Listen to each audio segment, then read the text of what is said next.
Okay, welcome to everyone. Thank you. Heike is also entering.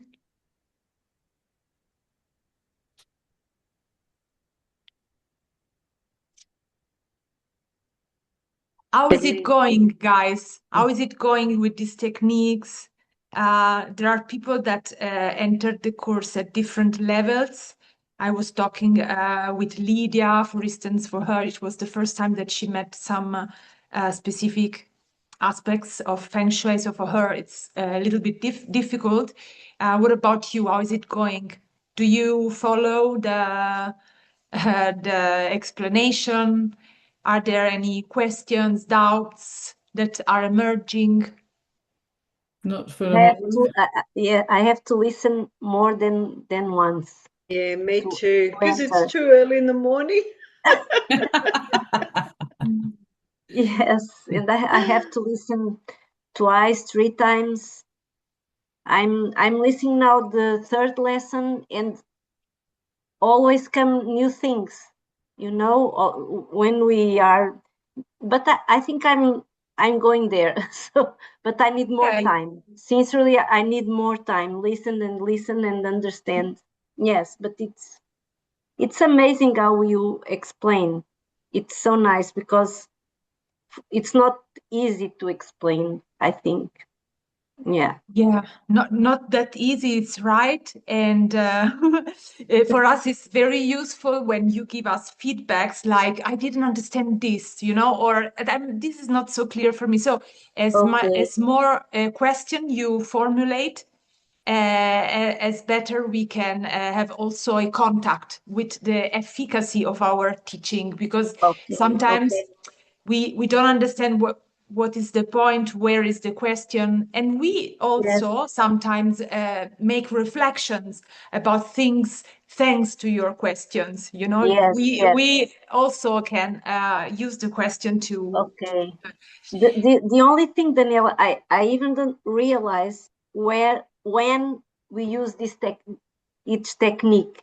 Okay. Sometimes it's not okay. Why I'm going to do this? It's the only Mhm. thing that for me it's a bit difficult to understand. Why cannot see with this technique? Why what? I don't know if you understand what I mean. It's for I me. have It's the not. same question. Yes. Yeah. When do I use it? What do I know when I use it?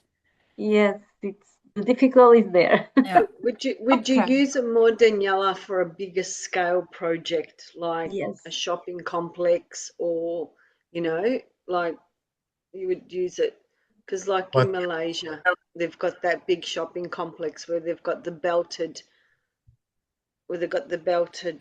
roads that lead to the shopping centre. So you would use it in that respect, or would you couldn't use. I suppose you could look at it as in a smaller scale, micro, for a home, but wouldn't it's more environmentally, you would use it for a bigger scale, or how to get into a city, the flow, the opening, or to a village or something like that.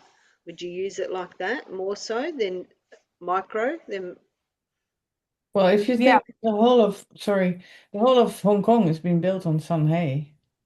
yeah, that's They've right. only used Sanhei technology. And when you look at the success of the whole place, then yeah, it's. But Because that's easier to do because they're yeah, surrounded by mountains, and yeah, yeah, they've yeah, got the water coming in and water going out. In yeah. And they create so water with roads, and because I've had a feng shui tour in Hong Kong from a Swiss lady who's a feng shui teacher there, and she shows that they even work with, for instance, in a bank, that the entrance, the people go up to the bank from one side and they come down on the other they side come with the the other beginning. side. So Yeah, it's prosperity coming in, and then all the waste is going out. But also I'm not sure it's the Bank of China, but one of these big Chinese companies, they created waterways and the roads. They had the council put the road around their building just in order to get the Sanhei calculations right. Yeah. Very interesting. Let me translate to Luigi so we include him also in the discussion. Allora, facevo la domanda generale per capire come sta andando e la maggior parte di loro non ha molto chiaro il perché, diciamo, come si usa la tecnica, quando è il momento opportuno, qual è il caso.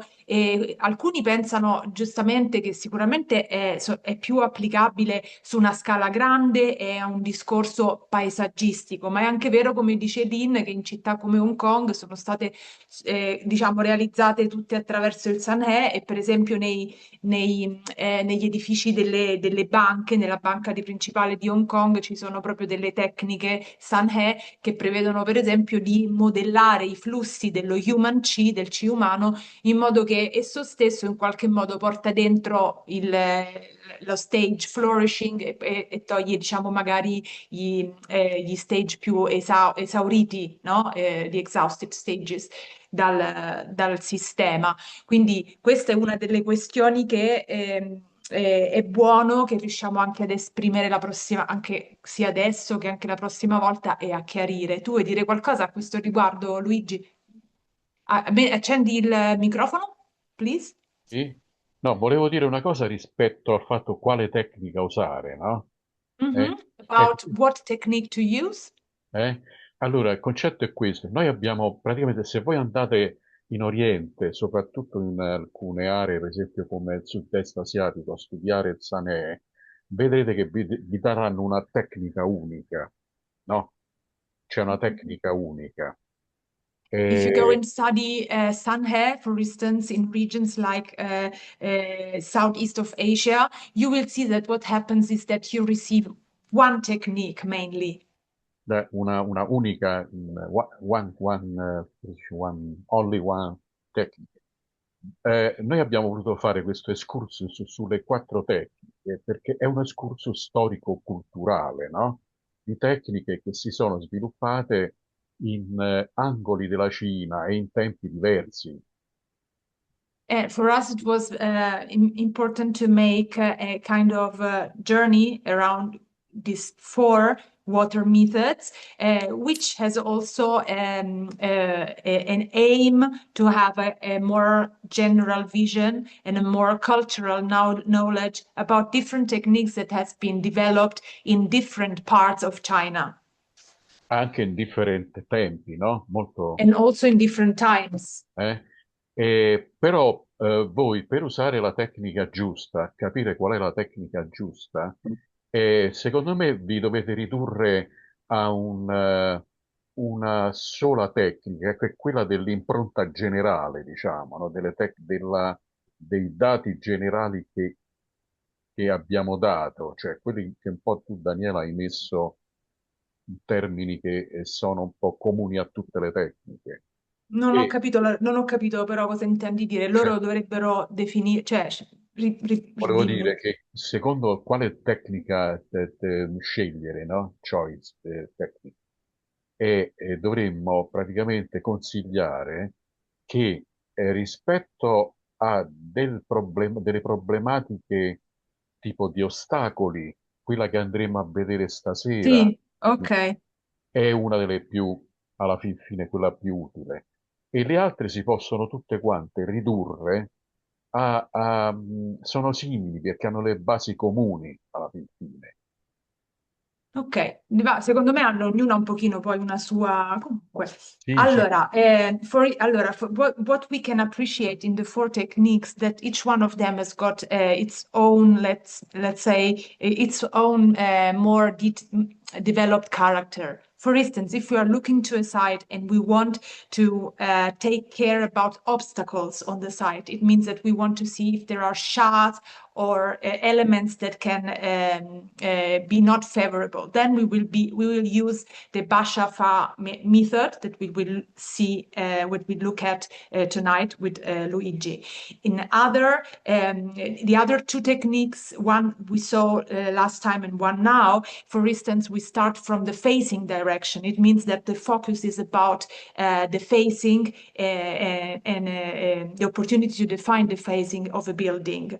And the first that we looked at was much more concentrated on the relationship between water and mountain. So it was more, the focus was really on the topography of the site. E, So sopra- there is, e soprattutto c'è una cosa, che quando si tratta di capire, per esempio, il benessere economico, è la facciata sempre che viene presa in considerazione. Quando si tratta di stabilire la salubrità di un luogo, ci si confronta sempre con la seduta. Questi sono i due approcci basilari, diciamo. Poi per il resto, la tecnica funziona sempre con i 12 stadi di vita dell'elemento, per esempio i 4-7 e le 4 bocche, alla fine hanno qualcosa di simile insieme, hanno qualcosa di comune, capito? sì, però questo diciamo, il discorso sulla seduta, non essendoci un riferimento in nessuna delle tecniche, mi rimane un po' difficile, però lo traduco esattamente come l'hai detto. Then Luigi says there are aspects that we always take in account when we are talking about, we are more interested into wealth and let's say prosperity, then techniques that deals with facing is particularly interesting for us. On the other hand, when we are looking at the sitting of a situation, then we are more interested in the health aspect of the problem, and it's what the four techniques have in common is this idea of the 12 natural stages of life. So there is a way to read at the site, which is connected to which phase of the chi is acting in that moment. So it's really about this idea of a living environment that we can contact and let's say that we can use according to their stage of life.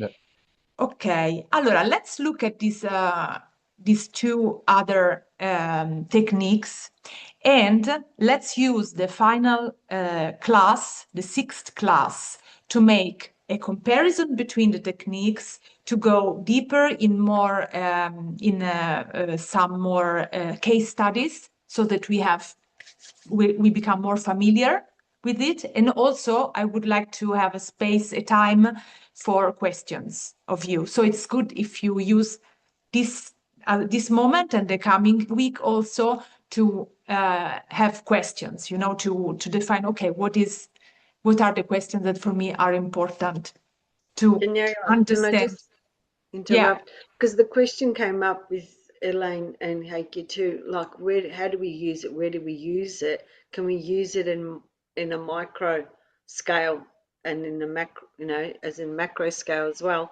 We know we can use it in a macro, but in the micro, how do we use the formula within our homes, or can it be like some temples and that where they've got the incoming water and outgoing water in the piping system as well? Yeah. Like Sure, you can sure. use it. I don't think that the distinction between macro and micro is for sure important, because these techniques starts and has its origins in the observation of the landscape. But you will see tonight, for instance, we use it to plan a new building, which relates to a smaller scale, for instance. Okay. Okay, so there is the opportunity to work on different scales, but we have to be aware that the origin of the technique is about the relationship from a landscape point of view. Yes, yes. So, But I know some masters that they use it like when they're building a home, which way the water comes in to the property and which way the water goes out, using the piping system, putting the plumbing down if it's possible, Yeah. Okay, also, I mean, for sure, it is more, it is stronger when it is visible, when it is on the surface, and when you can, let's say, appreciate the element water itself. Okay. Yeah. But for instance, but probably this is also a way to act with it. Why not? Yeah, I can imagine that masters do it. Alcuni master, dice Tina, addirittura lavorano nell'andamento diciamo, delle fognature nella casa, e quindi la proprietà viene lavorata in modo che ci sia diciamo, un rispetto del principio Sané anche nell'andamento dell'acqua, diciamo, nel sottoterra. Ok? Sì, sì, è vero. Ok, let's start. So the first technique that we look at tonight is Sanhe Si Da Ju, the 4 large sets of Sanhe method. So let's start from the meaning. Si means 4, Da means great, Ju, as you know, is an energetic configuration, energetic structure or set. So the meaning is the 4 great structures of Sanhe.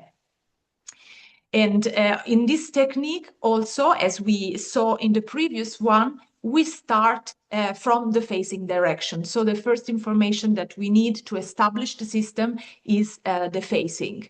And according to the facing, we will define and divide 4 possible configuration, which depends from the 4 elements that create the Ju.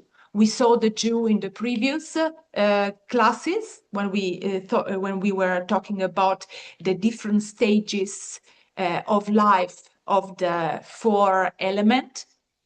And these are exactly the same that return in this technique. So we have the water structure, Shui Ju, the wood structure, Mu Ju, the fire structure, Wo Ju, and the metal structure, Jin Ju.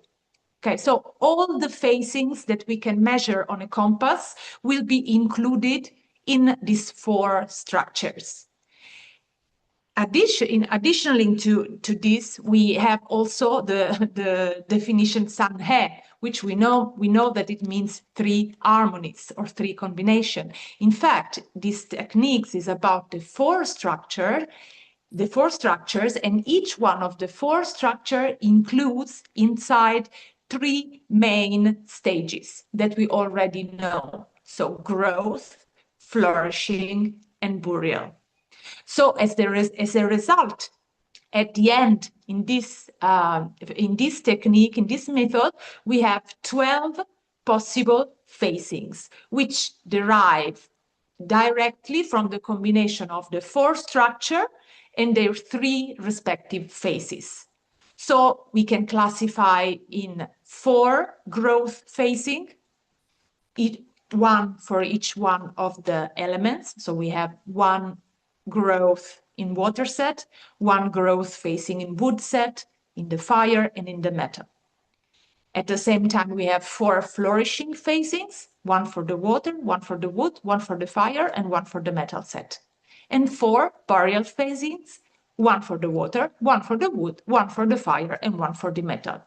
So 4 energetic structures, each one of them including the 3 possible kind of facings. And this method was described in the book of the Dili Wujie, written by Zhao Jifeng. And it comes from the Qing dynasty. As we were saying, they use the facing direction to define the arrangement of the 12 natural stages of life. And each direction can be a Wang Xiang direction, so it can be a flourishing direction, it can be a Shen Xiang, so a growth direction, or it can be a Mu Xiang direction, a burial direction. To go through them, we can say that if a grave or a house faces the 4 paired direction of Renzi, Bingwu, Jia Mao, and Geng Yu, then it is considered Wang Xiang, flourishing. If the arrangement of the 12 natural stages of life will start with the flourishing phase exactly in this direction. On the other hand, if the phasing is one of the 4 pair direction Gen Yin, Kun Shen, Shun Si, or Chan Hai, then it is considered to be Shen Xiang, a growth phasing.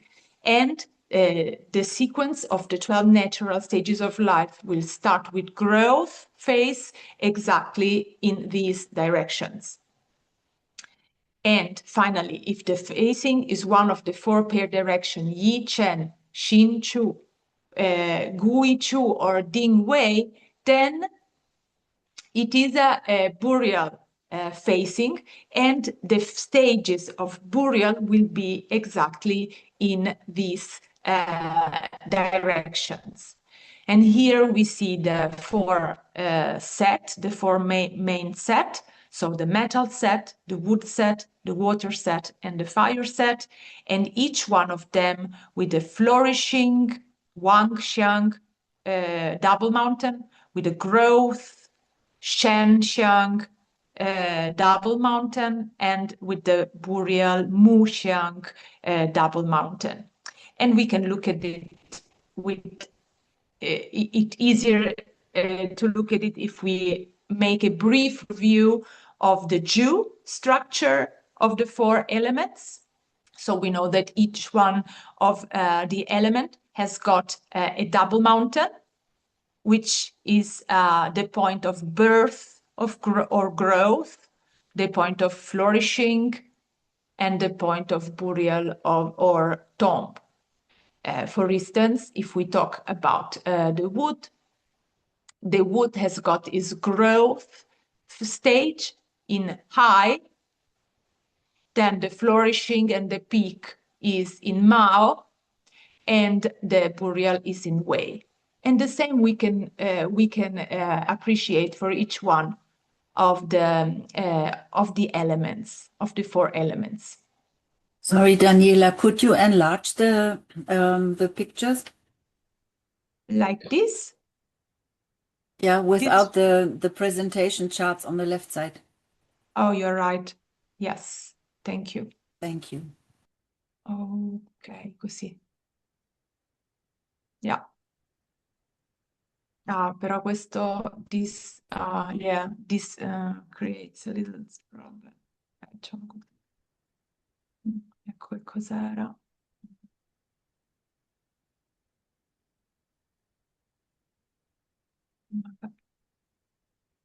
Okay. So, then in practical application, Dani, non si vede niente. Ah, ecco. arriva. In practical application, this technique is based on the ring of the earth plate, the inner ring of the earth plate. So we are talking about this ring, which corresponds to the magnetic north. Okay, so the north that we measure with the compass. So the first step that we have to do, as usual, is to measure the phasing direction. Once the phasing has been defined, then we can classify it in the 4 structure, Si, Dai, Ju. So we can understand if this phasing is part of the water, the fire, the metal, or the wood, Ju. And we can establish which type of phasing it is in this set. Is it a Wang phasing? It means a flourishing phasing. Is it a Shen phasing? It means a growth, a birth phasing. Or is it a burial phasing, a Mu Sheng? According to this definition, then we will define what is the sequence of the 12 natural stages of life. And an important thing in this technique, in opposition, let's say, to the previous that we looked at, the 12 natural stages of life always flow clockwise. So the 12 phasing directions that can be measured in this method, they all will have the stages of life that flow clockwise. We don't have an anti-clockwise exceptions or modality or arrangement. Okay, so each time we will define them and develop them clockwise. And here we see the four Sanhesi Daju sets all together. And in these individual diagrams on the left, the four Sanhe sets are shown separately, each one oriented with the peak phase of its element on the top. So you see that we have the water set oriented, having flourishing on the top, fire having its flourishing on the top, wood having its flourishing on the top, and metal also. Okay. On the other hand, in this other wheel, you can see all the four sets, so the four Ju of the four elements, all together and in relation to each other. In this 24 mountain scheme, you can also appreciate the sequence of the different type of phasing that you can measure. So you can really imagine that when you measure the phasing, these 12 options are the one that the method allows you to measure. So you will have a flourishing phasing from fire, so a Wang fire phasing. You will have also a Shen fire phasing, so a growth from fire, and a Mu of fire phasing, so the burial phasing of fire. And the same you see for all the other elements.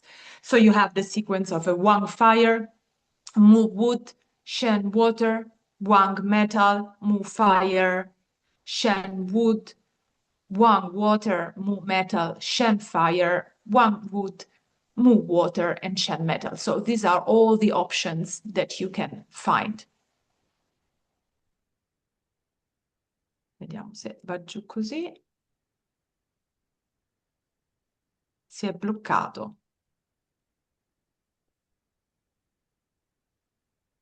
Forse provi a uscire. Si è bloccato il cursore. Sì, ok, adesso si è mosso. Ok, so now we go one by one. So the water set includes Kun, Shen, Ren, Zi, Yi, and Chen. Ku and Shen are the growth phasing, Ren and Zi are the flourishing one, and the burial are Yin and Chen. So when we measure one of these phasings, then we are in the water set, Shui Ju. And in this structure, the sequence of the 12 natural stages of life is arranged so that the flourishing phase is always positioned in the peak of water, and it corresponds to Ren Zi. This means that all these four directions, they share the same arrangement of the 12 natural stages of life. The same we can say of the fire set, where the directions that are part of the fire set are again Yin, Bing, Wu, Xin, and Xu. And all these directions share the same arrangement of the 12 stages of life that starts with flourishing in the peak of the fire, which is Bing, Wu. And the same for metal. The direction of in the metal set are Shun, Si, Gang, Yu, Wui, and Chu. And they all share the same arrangement of the 12 stages of life, having the flourishing in the peak of metal. Finally, wood. We have Qian, Hai, Jia, Mao, Ding, and Wu. And these 6 directions share the same development arrangement of the 12 stages of life, with flourishing in the peak of wood. So actually it is quite easy, because we have 4 distribution of the stages of life. We have only 4 possible distribution, and for the 12 directions. Now, this is one of the questions that was done in the previous class. Is there a qualitative difference between Wang, Shen, and Mu phasings? Okay, because actually the Wang, Shen, and Mu phasing of an element, they share the same arrangement of the 12 natural stages of life, but there is a qualitative difference between them. And for sure, there is a difference because the flourishing phasing is generally considered the most powerful and prosperous, and it corresponds to the peak phase of the qi. So it is associated with visibility, commercial success, reputation, and active prosperity. The Shen phasing, related to the stage of growth, is also favorable, but relates more to development, expansion, and to long-term growth. So the qi is vibrant and rising, thus not yet at its maximum strength. The Mu phasing, for sure, is considered a less, let's say, prosperous or active, but in some cases it is considered stable. For sure, more introverted, because it corresponds to the storing of a concluding phase of the qi. So it is considered less dynamic, but it can still be more appropriate in specific contexts. Everything which is more related to storing, to store, to contain, to maintain, and to be more introverted and less active.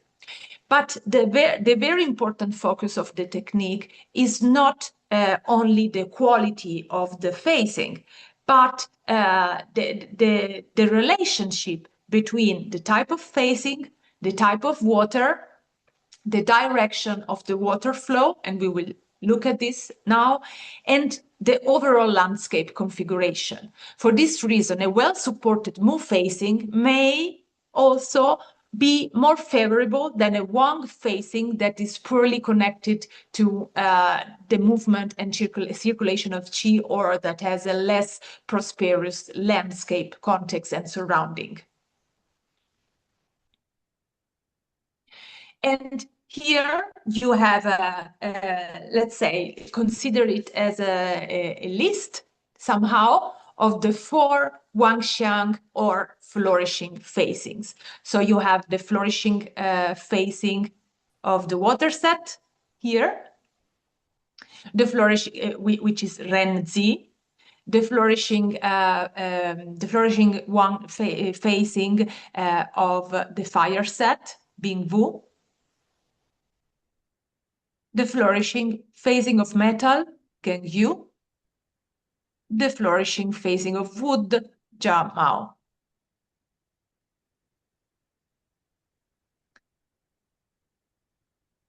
And here you see the same. Here we have the 4 Sheng Xiang, so the phasing related to the stage of growth. We have Kun Shen for water, Gen Yin for fire, Geng Yu for metal, and Qian Hai for wood. And the same you can see for the, sorry, here we have a mistake. Sorry, it happens. It happens, un secondo. Ecco qui. This is Shen, not Sheng, but Mu. Ecco qua. Sorry. So the Mu Xiang, the phasing of Burial, ecco, that you can see here. So for the water set, Yi Chen, for the fire, Xin Xu, for the metal, Gui Chu, and for wood is Ding and Wei. Now, e sono la tomba, sì. So now we enter in another aspect of the technique, because not only we consider the type of phasing, but also the type of water. that is related to this phasing. So the concept is that when we have a specific phasing, it matches well with the specific kind of water. Let's look at this. We have a distinction of 3 types of water that we can meet in the landscape. The first one is called Wangxiang. So it is called prosperous Xiang water. So it has the same name of the prosperous phasing. Okay, so and it says if the water comes from the left to the right, always looking out from the side, so being inside the side and looking out. If the water comes from left to the right, then it's called Wangxiang. In this case, the Wang phasings that are Renzi, Gengyu, Bingwu, and Jiamao will receive the coming water of growth, bath, dress, and flourishing, and the water will run out of the direction of sickness, death, burial, and the end. So the idea is that when the water flows from left to right, so in a clockwise direction, it matches very well with the Wangxiang phasings, because the system is able to, let's say, the water enters from a good stages of life and potentially goes out from a not auspicious one. There is also the other option, the option in which the water flows from right to left. Cos'è questo? Oops, this is strange. Qualcuno ha fatto... I don't know, somebody drew a green line. Not me, but okay. Vabbè, I think we will have to stay with it. Vabbè. So if we go from right to left, then this kind of water is called Shengxian.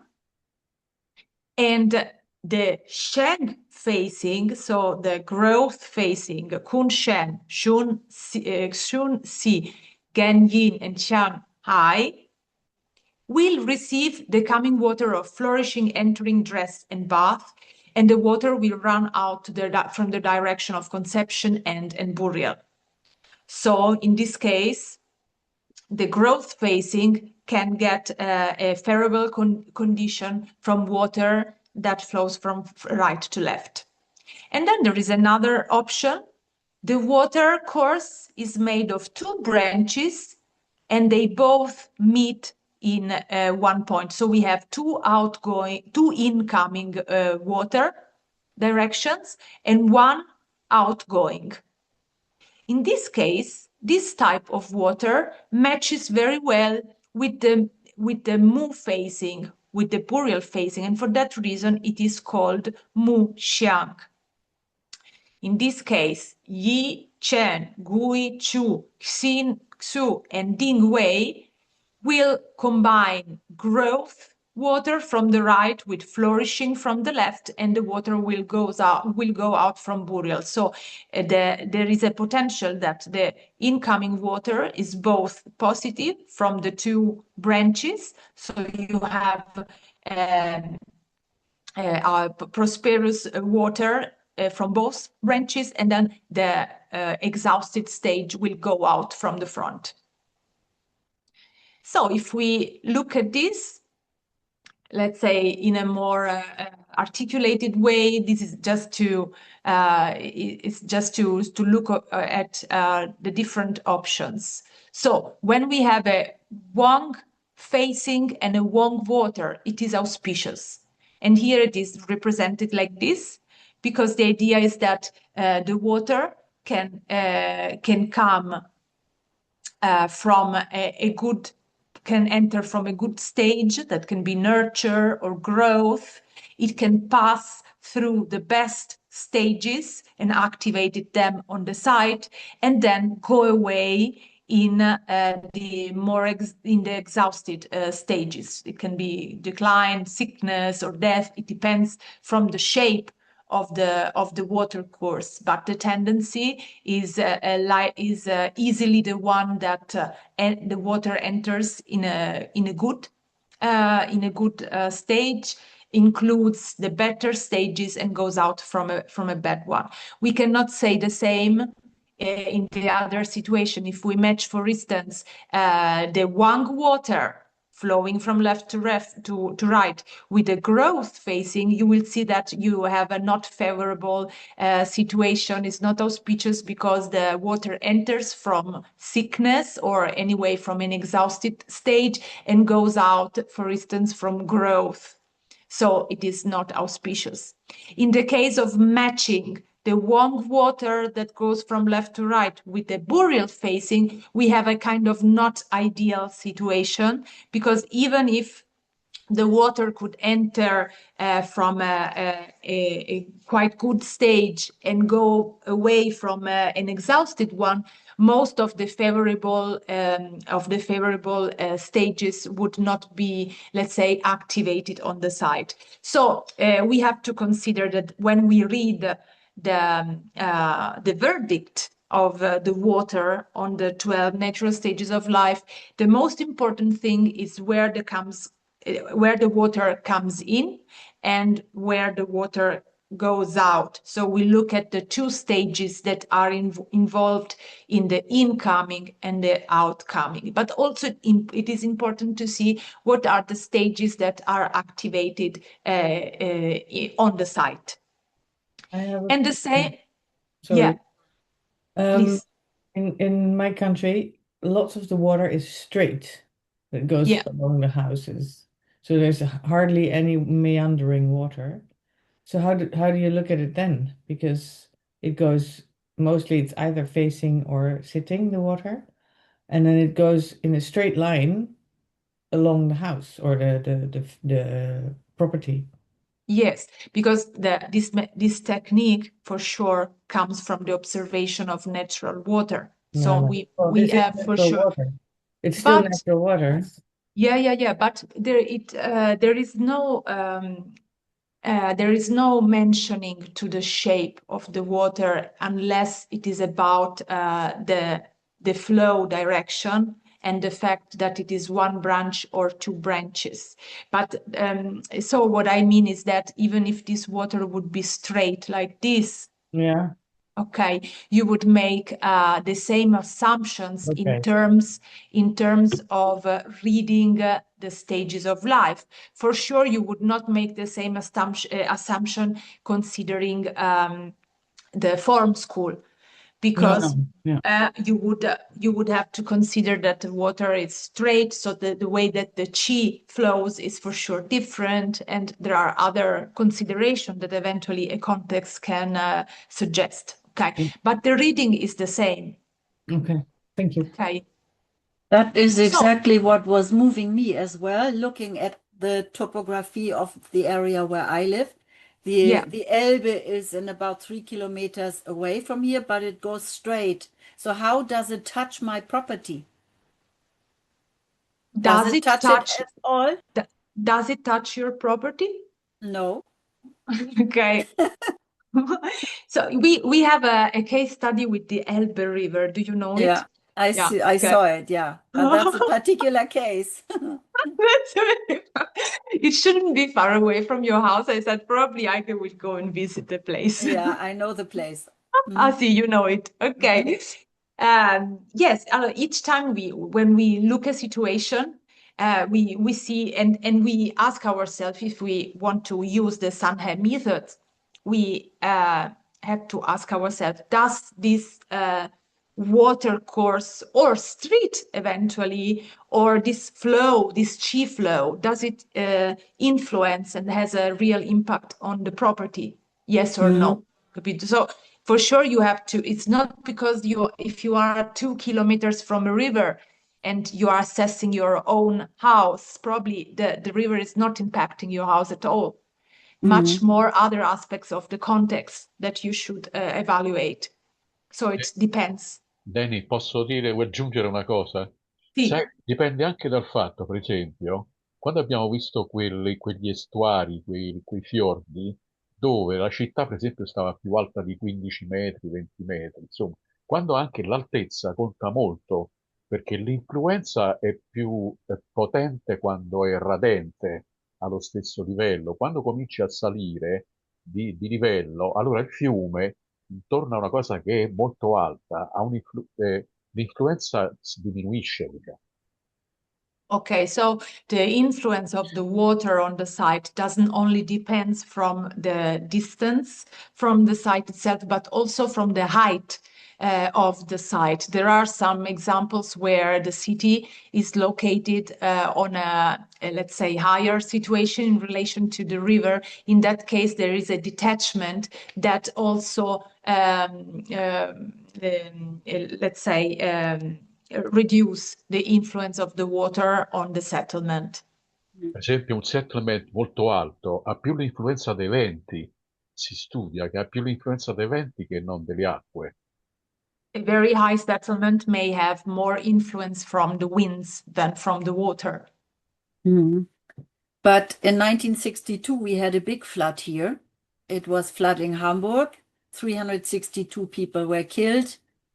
And the whole area in the upper Elbe here is in danger to disappear one day. Okay. Yeah, despite the dikes we have near the Elbe. Okay. So you mean that there is an influence even if you are not close to the river because of the topography? Yeah, it happens Okay. all the time when we have high water. Then in Hamburg, the fish market is flooded and so on. It happens. Okay, there is a flooding area that is not immediately interested from the water flow, but has a very strong water quality, and there Yeah. is a potential of water flow. So in these cases, it's interesting to define the difference between the real flow of the water and the potential that it has to conquer the areas. So in this case, you consider both. Mhm. Okay. Allora, let's go through this small investigation that actually you can look at it also on your own. You will see that, for instance, the Shengxian water matches well with the Sheng facing for the same reason, because they have a good incoming water and a exhausted outgoing, and so it works for the system. Then in case, for instance, of combination of a Wang facing with the Sheng water, it is not auspicious because the entering is not good, and the outcoming is, on the other hand, a good stage. And there is always an option which is not ideal, that can be considered according to the specific situation. When we come to this Muxiang water, it's interesting because if we match the Muxiang water with the Muxiang facing, this is the best solution because both branches of water enter in a good stage. It could be, for instance, like growth and flourishing.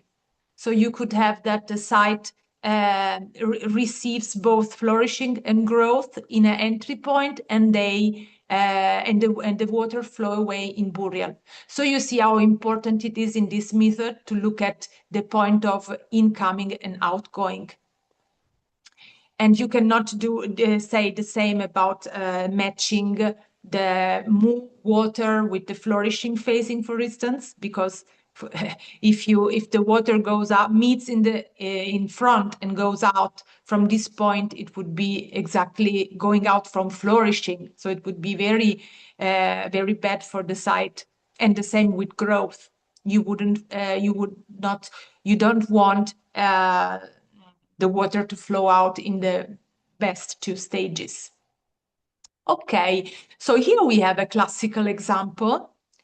And I remember we were looking at this with Howard.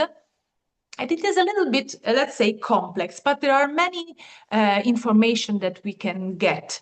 Okay, we are in a Shin facing, so it means that we are in fire set, and in the Boreal stage of the fire set, where we have Shin West 3.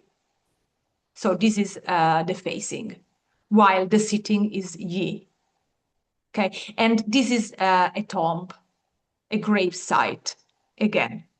Okay, and what we see is that the water flows from left to right.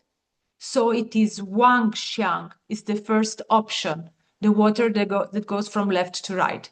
And the verdict tells us water coming from flourishing but continues to decline. It is not ideal, but Wang Xiang it is not ideal, but Wang Xiang water goes into the end, and this is auspicious. Then finally, it goes out through growth, and this is not auspicious. Let's understand what he wants to say. The first thing is that water coming from flourishing, but continues to decline. So it's telling us the incoming water is in between flourishing and decline. And it says the best thing is that it is flourishing, because there is a quite distinction if stage flourishing is included or not in the system. So it says it is good that it is flourishing, but let's say unfortunately it continues in decline. Let's say that it is in the middle between flourishing and declining, and this is considered half auspicious in the sense that flourishing would have been better. Okay, so just to understand how the classical put emphasis on the different aspects. But then he says it is Wang Xiang water, so it is a water that flows from left to right. And it is good, it is auspicious because it goes out in the end. Here it's interesting because the water is not really going out. The water meets another branch that goes in this direction. On first gaze, we could think, but this should be a Mu Xiang water with the two branches, but it's not like this, okay? Because the water in this case is not going in the right direction to meet the other one and go away together from the end. The water goes in this direction, if you can see my cursor. In fact, this classical example talks here about a Tian Je Sha, a Sha. It says this water configuration has a Sha, because the better thing would have been if this branch of water would have met this other branch of water and they both go out from Boreal or the end. But it's not like this. In this point, another branch of water comes. So we can say that the water goes out in the end, because here there is this variation that we could consider this is a point of interruption, let's say, and from going out. But the fact that the water, this water shape continues and goes out in growth is not considered auspicious. So incoming water, auspicious, but best would have been flourishing and not continuing in declining. Outgoing water is the end, is auspicious, but there is a not auspicious configuration of water, then that instead of confirming the going out, is like bringing the water again inside the system and making it go out in growth. So this final aspect is considered less auspicious. But in general, as an overview, general view, the water is the situation is considered enough auspicious because of the good entering, and because we can define that one outgoing point of the water is the end.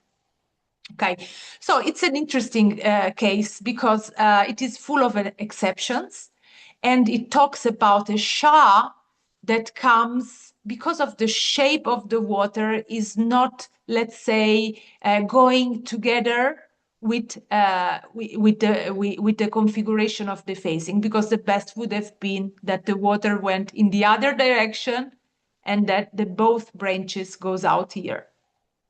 Okay. But now let's look at another case study that is more, let's say, located in a more real context. We are in Germany. We are in the town of Itzacker, which is close to the Elbe River that Heike was mentioning. The idea is that we look at a building site which is located here. Hitzacker is very interesting center because it is crossed by the Jetzel River that connects to the Elbe River. So it's a tributary of the Elbe River. And there is this small island connected to the city, where the historical city also is located, that is surrounded by water in all directions. And our building site is here. We want here to build a house together with a beer garden. Sorry, Daniela. Hi, I haven't seen the newer slide, so it's only me, or now everybody can see the slide, because I wasn't seeing the slide before. Just to verify, because I'm far away. I don't. Now it's okay. This is what you okay. Could you see the slides before, guys? Yes, but Yes. the case, I haven't seen the slide of the new case. Okay. Sorry. Okay, No now problem. I can. Okay. Did you all see the classical case study? Yes. Yes. Okay. So Yeah. it is recorded, Evelyn. You can look at it later. Okay. No, it's because when you change, I see the whole package, but what I haven't seen. Ok, va bene. Okay, so let's go on. So we will look at this site. The idea is to create a building that includes a private house and also a traditional beer garden, which is this let's say kind of restaurants typical of Germany, where people mostly in the summer meet, have beer, and stay in the open space. Okay. And we see that this small village is very interesting. The central part is on this island, and then there are parts which are on the other land, let's say. And it's interesting to see that it has the shape of a seed. It is surrounded by water of this Jetzel River that enters into the bigger Elbe.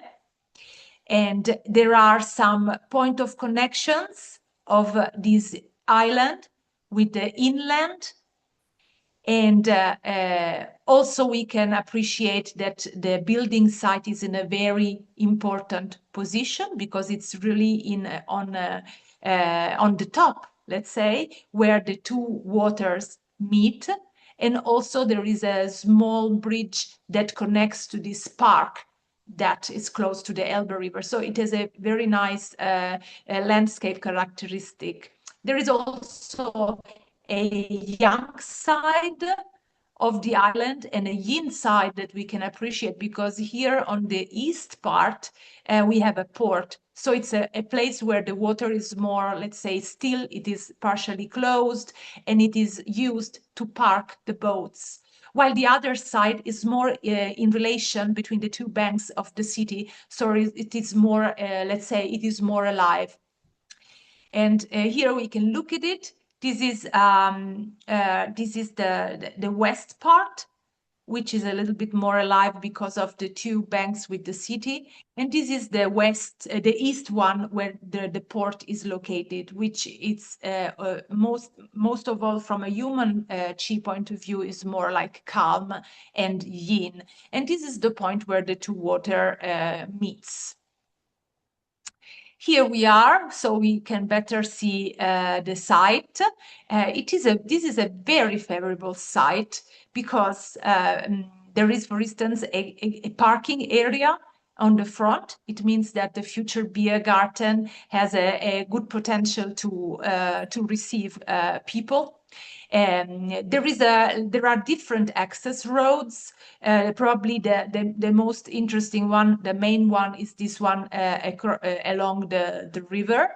There is also the opportunity of a very easy pedestrian connection to the city center, and another direct way to reach the site you can see here from this bigger road. So the place is very well connected, and also very important related to this natural resource of the park. The first thing that we do as people of our school know very well is that we approach the project from a Feng Shui form point of view. Then, after doing this, we will see, we will apply also the Sanhe Sida Ju water method. The reason why we do this is because the site is really strongly affected from the water course. So for us, it's very important to also use this technique. But we always start from the form. Please consider there is an existing building on the site, and this has to be integrated inside the new development. The new development is done of two parts. There is a beer garden, which is in relation to this public courtyard close to the road, and there is a private house, which is the private residential section used by the family that will operate the business. Okay, it is important north in this direction, so the sun comes from that side, and that's why we open here a secondary private courtyard house, which is related to the private house and a private space. The existing building can be used as a guest house. So the first thing that we do from a form point of view, we try to model the more public part in relation to the main street, to the arrival point. We try to get the best sun and to create Ju Qi areas that are able to gather the Qi. We want to integrate existing buildings, so the first intention is to use the same direction of this building, and we intend to use this as a facing direction also for the future development. But all this we have to verify also. So this is the general overview, the general draft that we can do easily using Form School. Also, we understand immediately that to have a complete gathering Juchi area for the house, it is possible to use some vegetation to enhance the vegetation on this side. Always looking from a form point of view and the ceiling model, if we use this facing direction as we intend to do, we can appreciate a quite good ceiling model. First of all, because we have a very good phoenix, a vermilion bird. We have a good black turtle because there is a higher building on the back, quite stable. Also, white tiger is accomplished and satisfied. The azure dragon shall be reinforced, and this can easily work with vegetation, with different height of vegetation, also with higher trees that can be planted. And now let's enter the compass side. So let's enter the Sanhe part. Okay, if we considering our form school observation, the direction of the facing that we want to propose is, let's say, north. It's generally in a north direction. So this would be the best for us. So how do we proceed in order to apply now the Sanhe water method? The first thing that we do now is we look to the type of water and we recognize this is a Muxiang water. Okay, so the best thing for a Muxiang water would be to have a boreal facing. So the boreal water matches well with the boreal facing. And from the preliminary form school consideration, I identify that a possible facing should be the north. So now I'd say, okay, let me check what is a possible boreal facing from the 4 boreal facing that I have, which one of them looks direction north, so that I can eventually use that direction. And I noticed that within the metal set, the boreal facing corresponds to the double mountain Gui Chu, which are North 3 and Northeast 1. More specifically, Gui covers the range from 7.5 degree to 22.5. This could be the right for me because the direction that works with form is approximately north. So now I have to understand which exactly. And Gui is boreal, which would match good with my boreal water. So let's focus on Gui. Let's see. I have a range that goes from 7.5 to 22.5. This would be the best, let's say, the best solution. So then I add another ingredient. I know that in Hamburg, the magnetic declination at the moment is 4.2 east.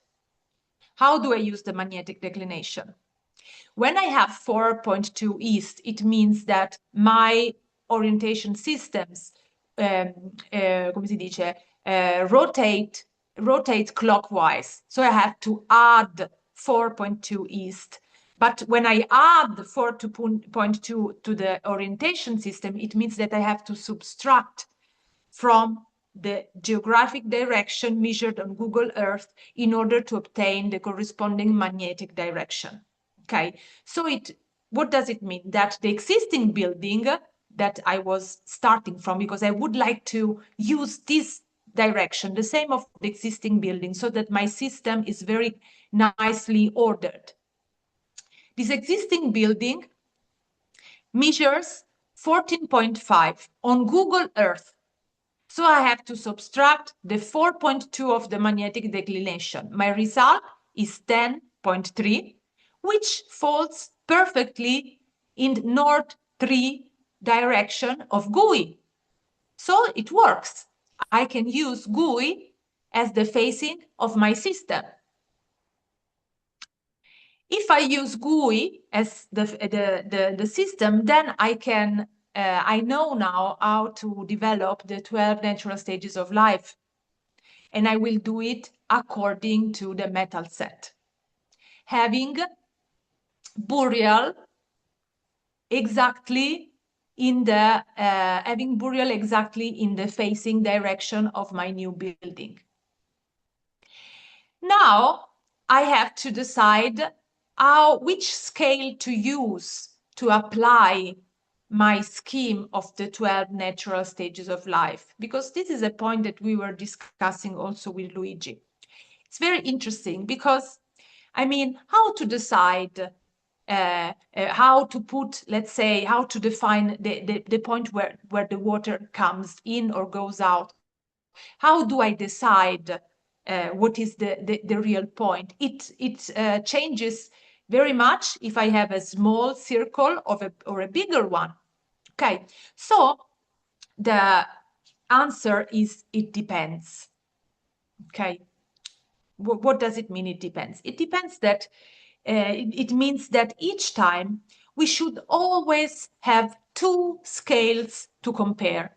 We should always look at a bigger scale and a smaller scale in order to see what are the real aspects of the water flow that impact on the site. For instance, if we look at the system from a larger scale point of view, it's interesting because we can identify as incoming water these places where the water comes in from the two bridges. Okay, so from a larger point of view, we could consider that the water comes from the water comes in from Dres and from Conception. Okay, but if we look from a smaller point of view, then eventually this choice would be different. So first step, we look from a larger point of view, from a larger scale, and also from a smaller scale. But then we have other criteria that we can consider. The first one is visible or invisible. It means that I consider if water is visible or not visible from my side. If the water turns and becomes invisible for my site, I can consider that this aspect is important to define where the water goes out. If the water can be in the site until I see it eventually in some cases. Another aspect that we can consider is inside or outside, considering the property boundary. Sometimes the property boundary is so strong that it really defines what is the point where the water comes in or goes out. Another aspect that we can consider is homogeneous or heterogeneous. Sometimes the water course has some changes that are significant and that for us define the point where it goes out from the site. So you have this list of aspects that each time you can evaluate when you are in front of the site. So it's not there is one rule. No, there are criteria to observe the situation. For instance, looking at the situation, in my opinion, let's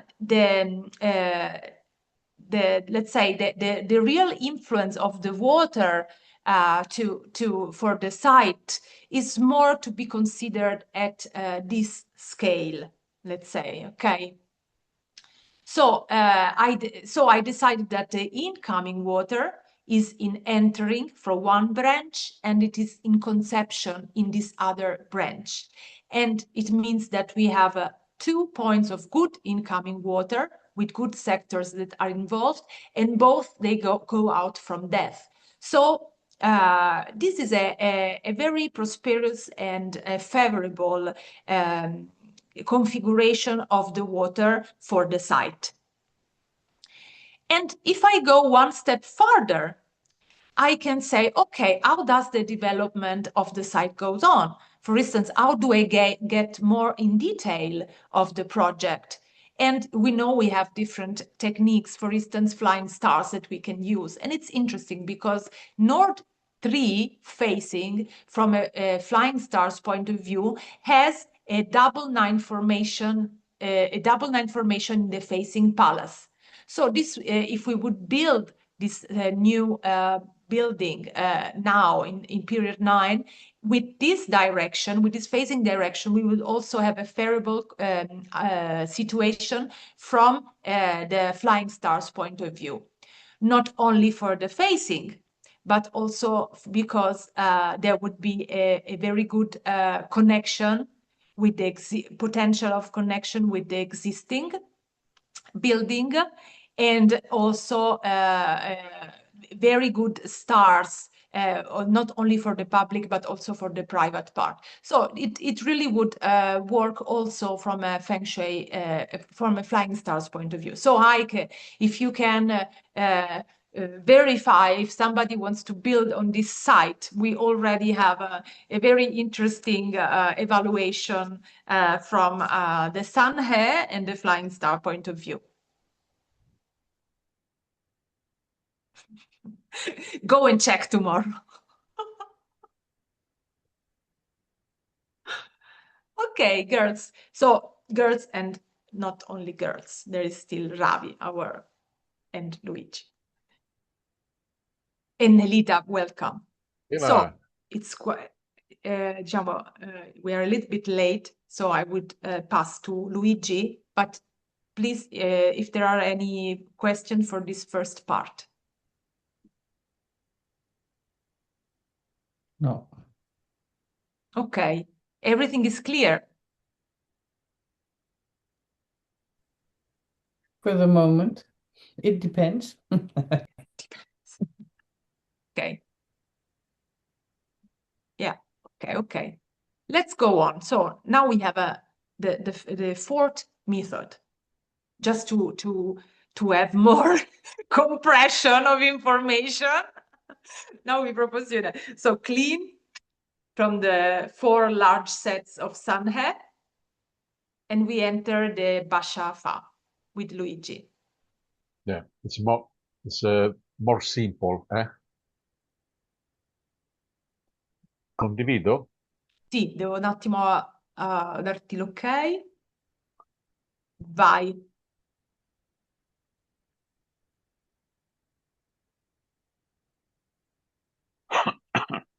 Allora, questo è un pochino più semplice come metodo. Se puoi allarga il più possibile la vista, come al solito. Vedi quello che puoi fare. Ok. Guarda, ce l'ho al massimo del più... Ok. Tutto schermo ce l'ho.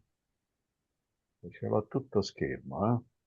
Allora, questo qui è abbastanza semplice, cerca di individuare rispetto a dove noi siamo situati eventuali elementi intorno a noi che possono essere degli sha, dei basha, diciamo, no? Allora, this method is quite elementary, quite easy, and its main aim is to verify if there are objects that are Ba-Sha in the surrounding context of the site. Qui diciamo i 12 stadi di vita non ci sono. In this technique, we don't have the 12 natural stages of life. Ma c'è semplicemente un confronto di Wushin Shenge tra la posizione in cui noi siamo e l'elemento che portiamo a confronto, con cui ci dobbiamo confrontare.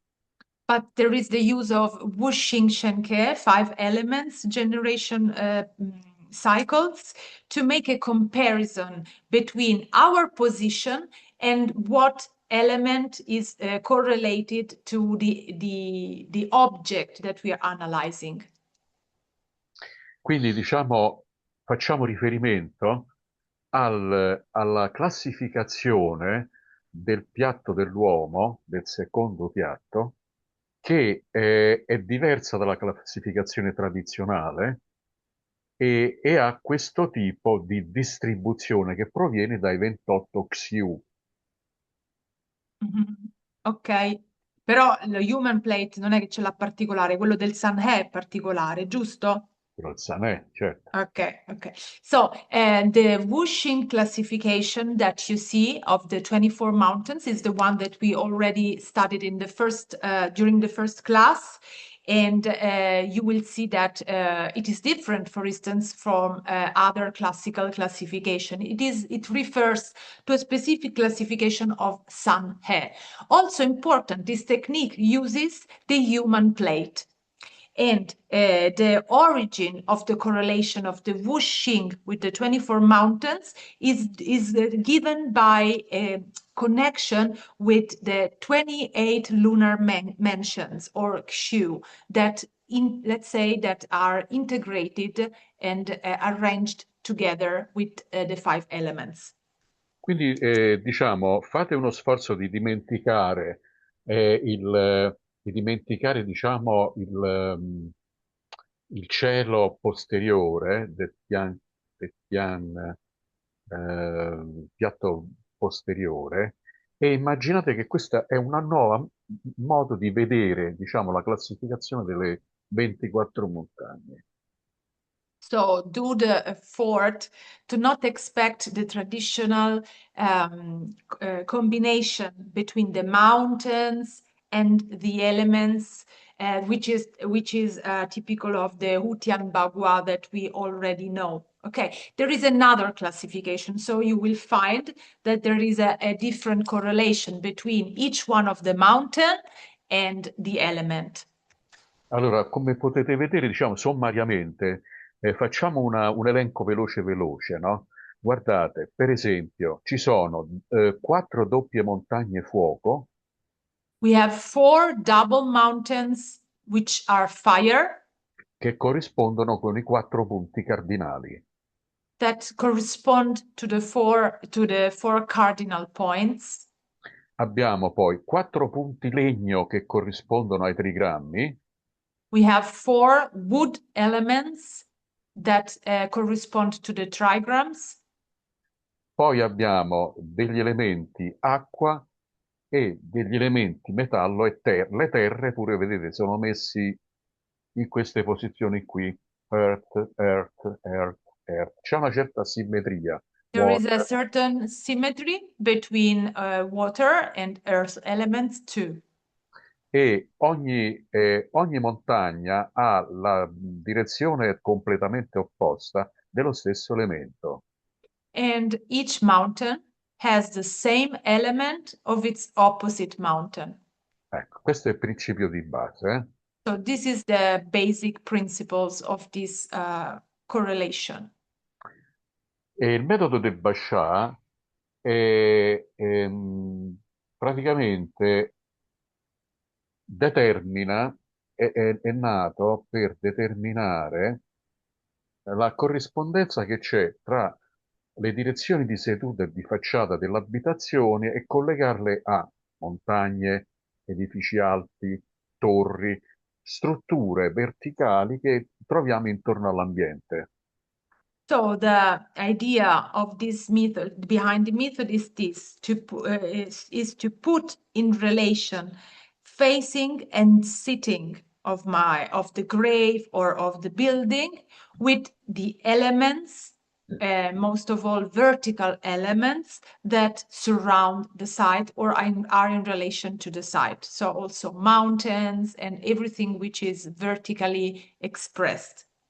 Quindi diciamo indica la direzione di seduta, lo definiamo come host, e la direzione delle sabbie, dei sand, degli sha, come guest. So the sitting direction is considered host, while the direction in which these elements are positioned are considered guest. Quindi tutta la relazione, il concetto è sulla base se l'host e il guest hanno un ciclo di generazione, di controllo, o sono controllati o controllano. So all the verification is based on looking at the relationship between host and guest, and this relationship can be a generation relationship or a control relationship, and so on. E ci sono, diciamo, 4 situazioni. Per esempio, ci dice Okay, there are 4 situations, for instance, that we can go through. quando diciamo la sabbia che mi genera Shen Cha, crescita, grow. When the sand generates me, then it is Shengsha, and I have growth. It is a favorable situation. Quando è della stessa mia essenza, della stessa mia materia, è Wan Sha, prosperoso. When the sand has the same element, is the same element of me, let's say, then it is Wangsha, it is prosperous. Is Prosperous. is a parallel, no? Okay. Yes, they have the same elements. The sun and me, we have the same element, and so we are friends, let's say. Ecco. E poi quando diciamo io controllo la sabbia, questo qui vuol dire chai sha, che è ricchezza, wealth. Mhm. If I control the sand, then this means wealth. Chai sha. Quando la sabbia controlla me, allora è uno sha, cioè distruttivo. If, on the contrary, the sand controls me, then it is sha, and it is a destructive sha. Questo qui, diciamo, adesso non lo leggo perché è la traduzione del testo cinese che formula tutta la teoria della tecnica. Però lo potete leggere voi, diciamo, You can read here, there is a Chinese text that formulate the whole theory. And here you find a translation. Dici che non lo vuoi leggere? Ma tanto diciamo, il concetto è quello, diciamo, capito? Allora, Yeah, vabbè, so we have generating sand, prosperous sand, wealth sand, killing sand, and draining sand. sì. E poi c'è, Ok. diciamo, un po' la poesia, no? Che è detta un po' in modo poetico, diciamo, questa spiega. And it is always read in a rhymed, in Chinese it has a rhymed quality. Ok. Questi sono allora, il primo caso è quando la sabbia, si chiama la sabbia della nascita, no? La Shen Cha, quando la sabbia, cioè l'elemento esterno, mi genera. Mhm. La casetta è come se stesse al centro di quel cerchio, giusto? Sì, ma Teoricamente. non ce l'ho messa volutamente, però, l'avevo messa. Ok, ok. So, quindi il primo caso. So the first case is when the sand generates me. E questa qui Ok. è chiamata anche la sabbia del dio del nutrimento. Era un po' quello che era riportato prima, no? Lo possiamo riportare. Okay, and this is also called food god sand. E viene detto nei testi antichi che indica benefici negli studi, negli esami e nella carriera ufficiale. And in the classical text, it is said that this brings beneficials in study, career, and officialdom. Yeah. Secondo caso, Second case, quando la sabbia è parallela allo stesso elemento dell'osso, il parallel, diciamo, no? Quando è dello stesso elemento. when the sand is the same element like the host. E questo dice che è detta anche compagno, sabbia è detta anche compagno, la sabbia dell'armonia. It is also said companion sand or harmonizing sand. E questo, diciamo, distribuisce prosperità, discendenza e ricchezza, secondo i testi And antichi. this supports, according to classical text, prosperity, descendants, and wealth. Terzo caso, Third case, la sabbia del controllo è quando l'host, quindi la casa, controlla il guest. so this is the case in which the host or the house control the guest, which is the sand. Sì. E questo qui è questa relazione qui, no? È questa relazione che è wealth, diciamo, la relazione del controllo dell'host su questo. And it would be this, però ce la potremmo scrivere forse? Sì, vabbè. Yeah, we will do this small revision. We will write them their wealth because Wealth. this is the relationship that occurs in this case, so the host control the wealth. Yeah. E questa è chiamata la sabbia della ricchezza, infatti è chiamata. So it is called the wealth sand. Si dice che favorisce l'accumulo di denaro e beni materiali. And according to the classical text, it favors financial prosperity and material wealth. Quarto caso Fourth case, è la sabbia che indebolisce, che diciamo drena, no? Quando l'host generate the guest, no? E questo qui indica è un drenaggio, diciamo, no? È un drenaggio. so this case, which is called killing sand, is when the host generate the sand, and for that reason it is drained by the guest. Esatto. E dato che configura l'aspetto dell'output sostanzialmente, no? È un output, significa anche intelligenza e talento, espressione, però è anche indebolimento perché è un drenaggio, perché l'host si indebolisce alimentando, diciamo, alimentando il guest. Yeah, so it is in the position of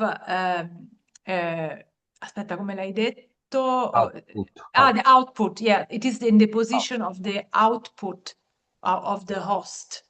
So Yeah. for that reason, it also indicates intelligence, brilliance, but Yeah. also interruption or discontinuity in the lineage. Sì, e anche perdita di energia. And also loss of energy. Okay. A loss of energy. Questo è quinto caso, quando il guest control host, the host, no? This is the fifth case in which the guest controls the host. Quindi l'host si sente molto controllato, sottoposto, diciamo, no? E questo qui, dicono i testi, indica una perdita della forza della discendenza e potrebbe essere una rovina finanziaria. So the host is subjected by the control of the guest, and the classical says that it indicates loss of descendants and financial decline. Questo qui perché è una situazione appunto di controllo, no? Di controllo. It's a situation of a control in. Ok? Ora immaginate che al posto di questi cerchi ci possono essere tutte e cinque, qualsiasi dei cinque elementi, no?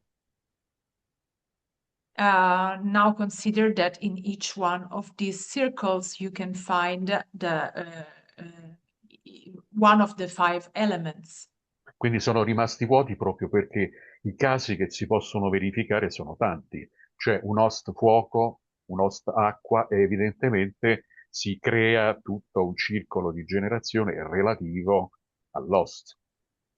According to the element of the host, then the relationship are defined with the other position of the cycle. Adesso andiamo a vedere una serie di casi. Now let's look to some case samples. Can I Molto- ask a question? Yeah. Yeah. If you live in a high apartment building and you have a free view, 360 degrees, can you have this? Se vivi in un appartamento posto ad un piano altissimo di un grattacielo e quindi non hai, diciamo, questi elementi che sono più alti di te, higher than you mean, Eileen. You don't Yeah, have so elements you're which the- are higher than you. Yeah. Ok, puoi applicarlo ugualmente? Se Cioè, non hai elementi più alti di te, in un certo senso. se non hai elementi, cioè se io sto molto più alto dei Bashan, Sì. diciamo, e vale un po' il discorso che facciamo per l'acqua, per l'altezza della città sull'acqua. L'influenza è sempre quando, diciamo, è visiva. Mhm. Ok. Okay. It corresponds to the same that we said before, that the influence of the water is different for a higher situation from a lower one. So you have to consider that the visual aspect is always the most important. Quindi Luigi, un elemento può essere fastidioso anche se è più basso, però. Allora, per esempio, facciamo un esempio. Abito al 50° piano di un grattacielo, no? Skyscraper. Let's make an example. I live at 50th Floor, floor of a skyscraper, very high. very high, yeah. E per esempio, c'è un edificio, mettiamo, che arriva tipo all'altezza del 25° piano, alla And metà. there is a lower building next by that arrives to the 25th floor. So it's the half of the height. Allora, quelli che stanno sotto, pari, diciamo, a tutto quello che sta sotto, ovviamente lo subiscono. Io lo subirò di meno perché non lo vedo, ho il cielo davanti a me. Mhm. So all the people that are under the 25th floor will be much more influenced by this presence. It's different for you if you are very higher. You are for sure more independent from this influence. Per esempio, se però io ce l'ho davanti così, molto lontano, questi qui, allora questo sì funziona.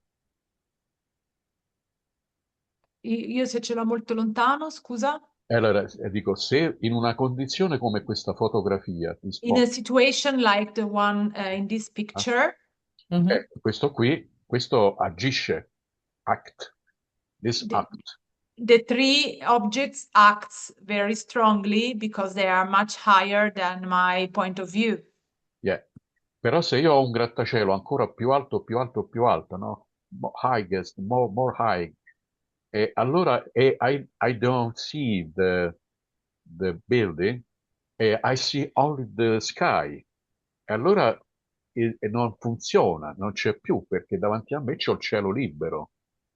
It will be Okay. not influencing me. But for instance, if it is a chimney, or it is a pointing object. So Yeah, even if it's not interfering in front of you, it could also be something that you want to verify from a point of view of Yeah. this method. Everything, Okay. I think everything that is meaningful for the context Yeah. can be verified. Okay. Thank you. Allora, questo qui è il caso di un'abitazione. Allora, controlliamo la seduta della casa e la facciata, vedete, corrisponde allo stesso elemento. Okay, so the first thing we do, we look at the sitting and facing of this house, and for sure they will always be the same because opposite mountains have the same element. Quindi andiamo a vedere, ci sono due sand in questa direzione qui. Una allora, una sta su, allora aspetta, una sta in direzione sì, una in direzione sì, mi pare, appartiene all'acqua, essa mi getta. No, aspetta, allora, devo leggere prima. Si affaccia sul Cenne, ma secondo vogliamo avere Basciare il due scarta su. E la facciata Schund, il Buscini Elemente C a legno, e di fronte c'è una sabbia legno. Quando c'è questa sabbia legno, quindi significa che legno, wood, with wood, è una condizione favorevole. Ok, allora diciamo, vi posso dire un attimo, Luigi, che comunque ci sono due anelli qui perché abbiamo sia quello della terra che quello Sì, del sì, piatto sì, umano. It's sì. interesting first appreciate that we have two rings. Okay, so the sitting and facing will be traced and measured on the inner earth plate, while the sand will be measured on the human ring. Okay, so there might be a difference eventually between a direction, a measurement that you do on one ring or the other. Okay, just appreciate that we are working for the first time with two rings. Yeah. And Luigi was saying, sitting and facing are wood. In front of the house, there are two sands. The first one is also wood. Ok? So they are the same element. Andiamo avanti. Sono lo La, stesso elemento. la seconda montagna è seduta su Southeast Tree, Sea, e è acqua, e quindi nel ciclo di acqua, sand, generate, host, house, the house, the house. The second sand measured on the human plate is Southeast Tree, which is water. And water generates wood. So this sand generates this guest or this sand generates the host, generates the house. Allora, il testo antico parla anche prende in considerazione questa direzione ding, no? Senza spiegare perché, però c'è un motivo.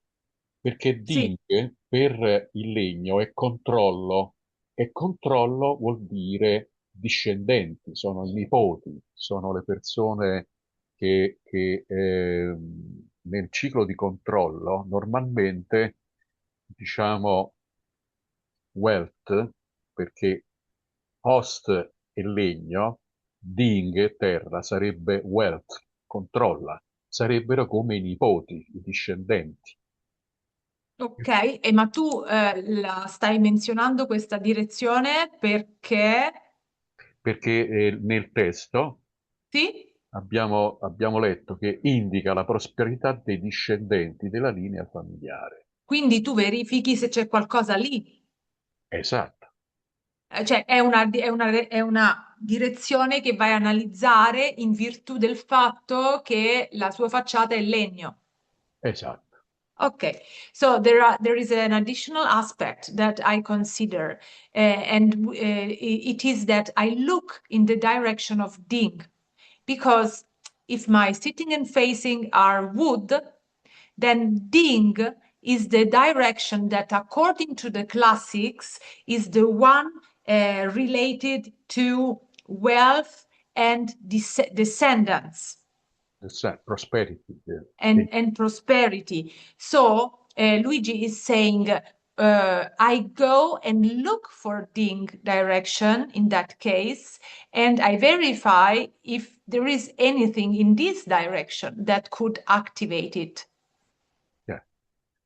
Oppure che è una cosa che c'è, magari una presenza che favorevole dal punto di vista della forma, vorrebbe dire che ci sarà una buona prosperità per i discendenti, diciamo. If I verify that there is an object there and eventually it is something favorable, then this could activate this potential.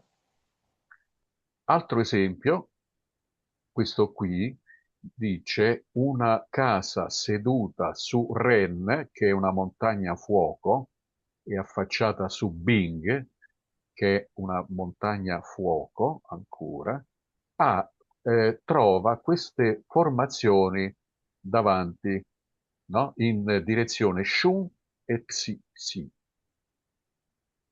Ok, e le altre direzioni no, quelle no, solo le prime due. Ok, so we have another case in which the sitting is Ren, facing is Bing, both are fire.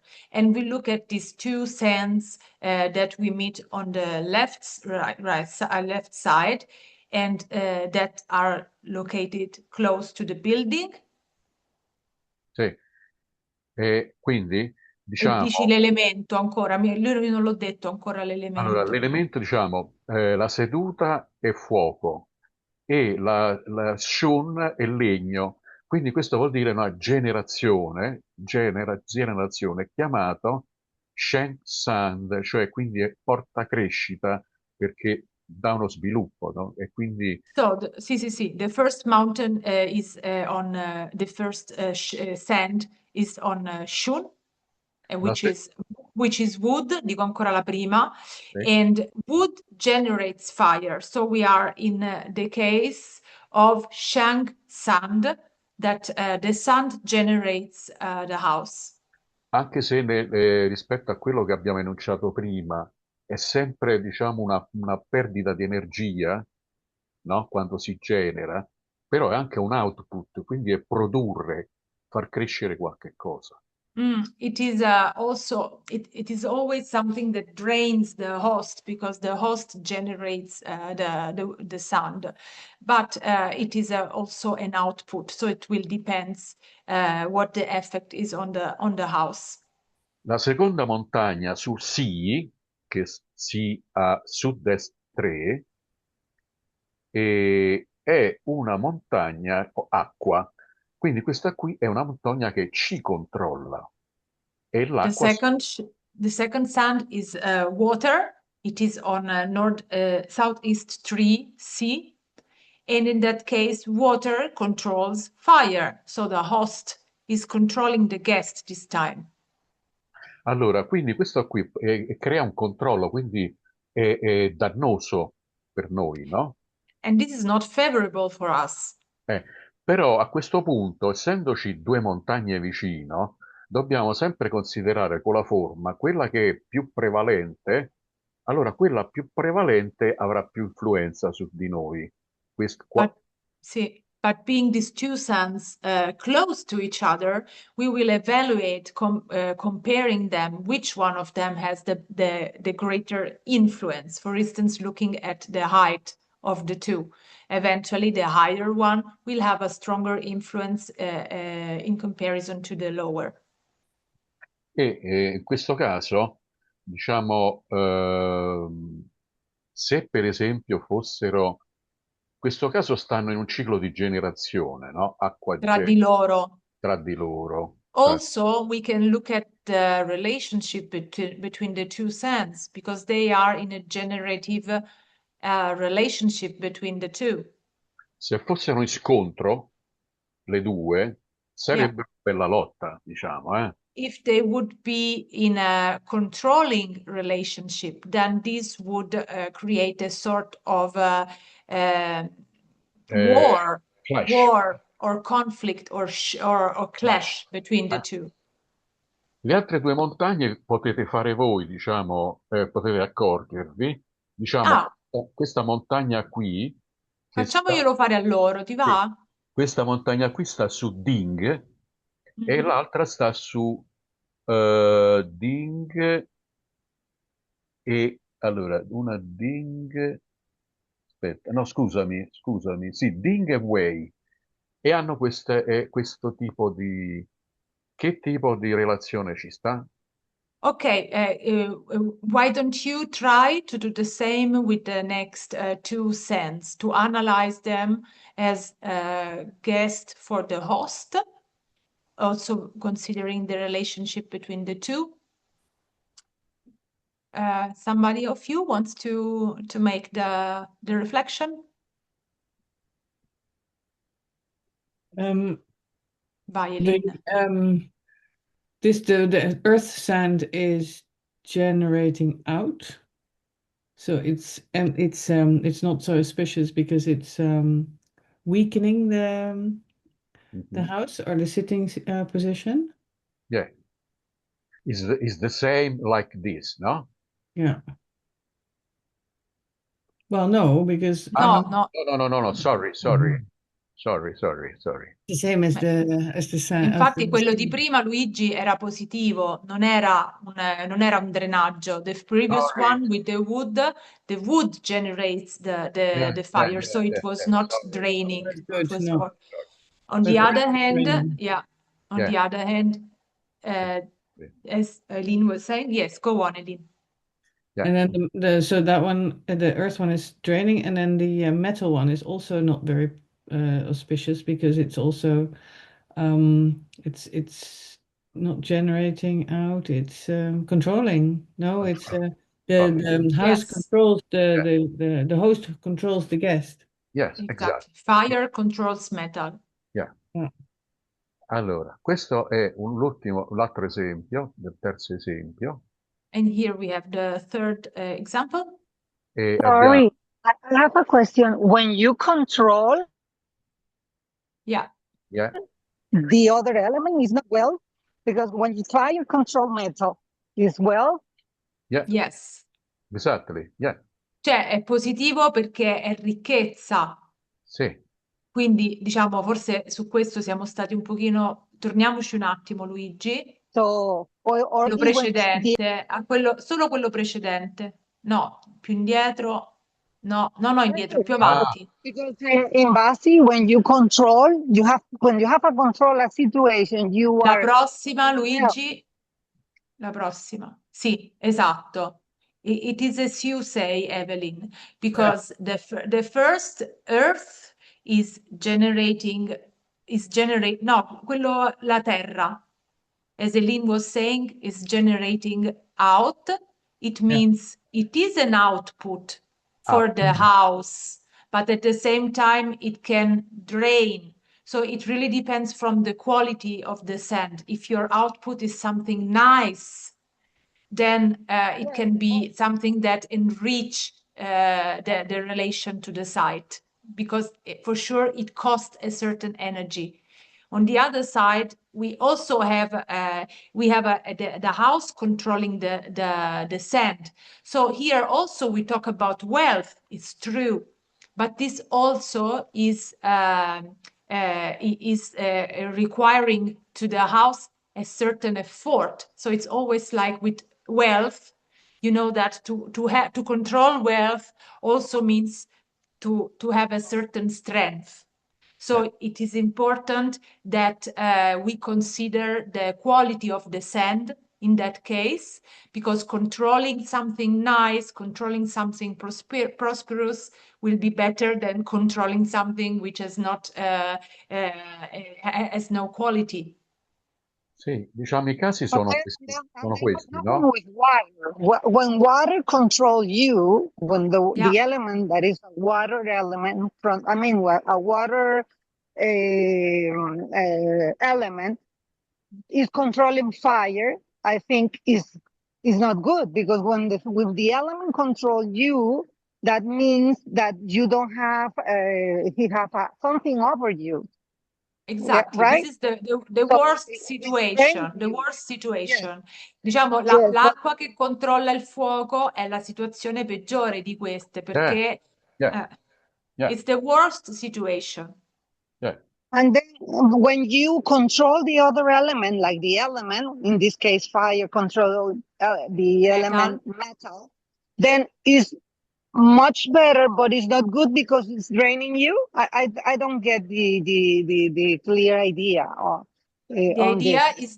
is that as more wealth you have, as much stronger you need to be in order to control it. So e, to control wealth is good. Cioè, the wealth is something that you control, and this is good in the overall system. But being a relationship that needs energy from the host in order to control, then it's important to look at the quality of the sand and to look at the let's say the quality of the context. sì, questo infatti vedi, favorisce l'accumulo di soldi e It beni. can, yeah, exactly. It favors financial prosperity and material wealth, but generally it also needs that the host is strong. Yeah. Yes. Allora, Okay, Cioè, voglio dire, so you have Luigi, per esempio, sì, yeah, Evelyn, please, dimmi. sorry. So okay, so we also have to, well, we always have to check the forms of the house to see. I mean, the condition of the house is enough strong to manage to handle the controlling of the element that the controlling situation of the other element that is outside, right? Do I express the right way? Yes, because yes, cioè Luigi, diciamo come dire, da un lato è vero che il controllo fuori è la ricchezza, però dato che è anche una relazione che richiede una certa forza da parte del host, andiamo a valutare pure la condizione della relazione formale tra i due, Yeah, anche exactly. della qualità, giusto? Exactly. So Exactly. Evelyn, we look at the relationship also in terms of form.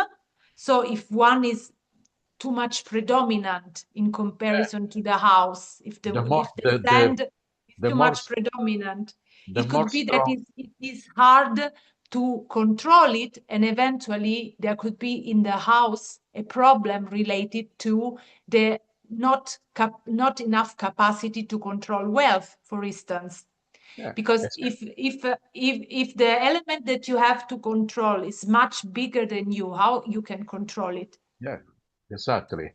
È Okay, un oh, so problema che this shows that there is there is no balance, and probably you have yes, difficulties in controlling your wealth. I understand that, but I have a question because it's human play.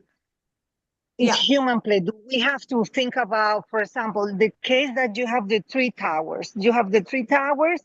I just imagine that one tower is a metal tower, and you're a house, a simple house, or a lower building, right? Let's think about you are a lower building, and then you have in the metal direction, you have the big tower that you showed before.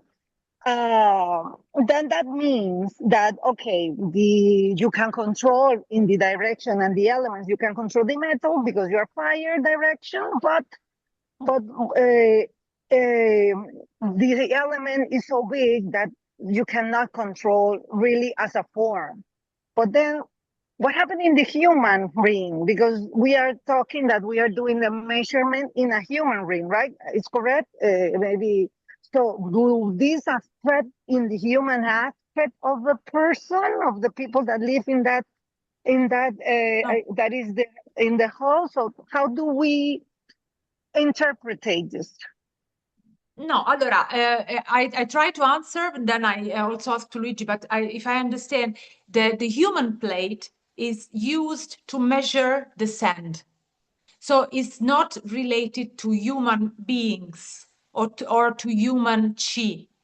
At the beginning, the human plate was thought and realized as the heaven plate, because at the very beginning of Sunhead there were 2 rings, not 3.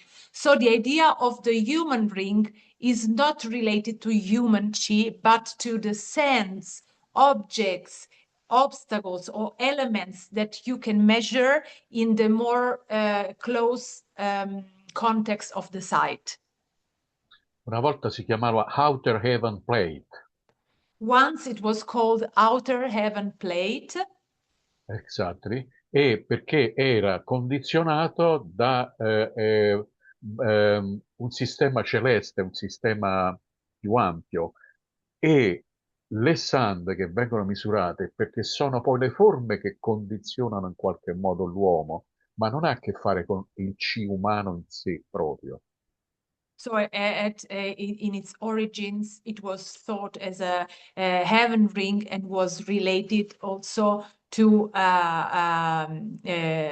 cosa hai detto che era collegato a degli aspetti del cielo? In che senso? Scusami, perché era viene dagli 28 Xiu, che è una misurazione astronomica dalle stelle. Human plate, diciamo che lo scarto dei 7.5, quello.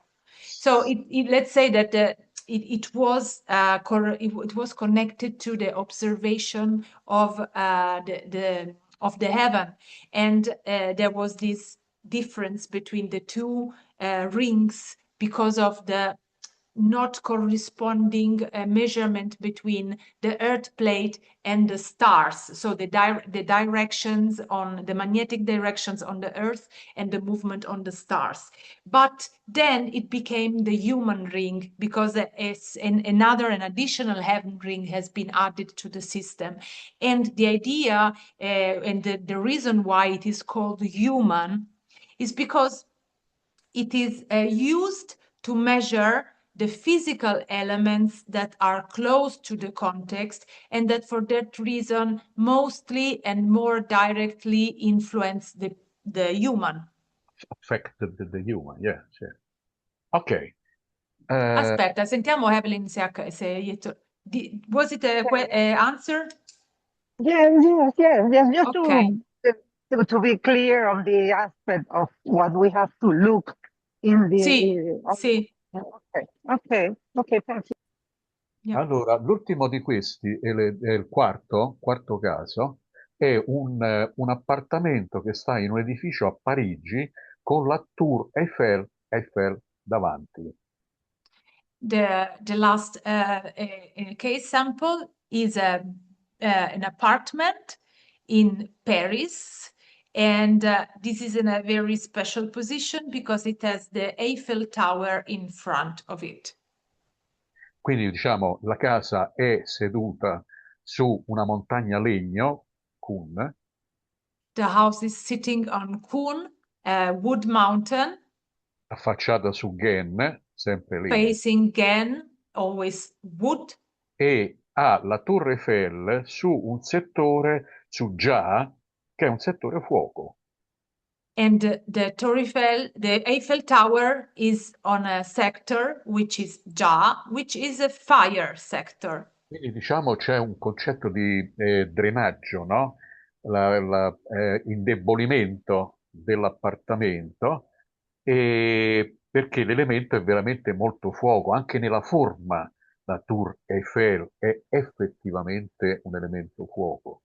So we are in a situation of the house generating the Eiffel Tower because wood generates fire. Also, this fire is particularly strong because also from a form point of view, the Eiffel Tower is triangular. So it confirms the fire element also from a form point of view. This means that the house, which is the host, could be somehow a little bit drained by this relationship. Allora, ultimissimo caso che avevo aggiunto, questo è casa mia, Daniele. Allora, è praticamente un appartamento all'attico che ha Okay, we have another case. This is an apartment on the higher floor. attic It's an attic, yeah. e ha di fronte una grande antenna di quelle televisive che cresce sempre più. Come si chiama l'antenna? Te lo ricordi? L'antenna si chiama antenna telecommunication antenna tower. Okay, so this attic has in front of it a very high communication tower. Yeah. Quindi la casa è seduta su un elemento, su una montagna metallo, e affaccia su un metallo, The house is sitting on a metal mountain, also facing a metal mountain, e ha in direzione Mao, quindi in una direzione fuoco, questa antenna.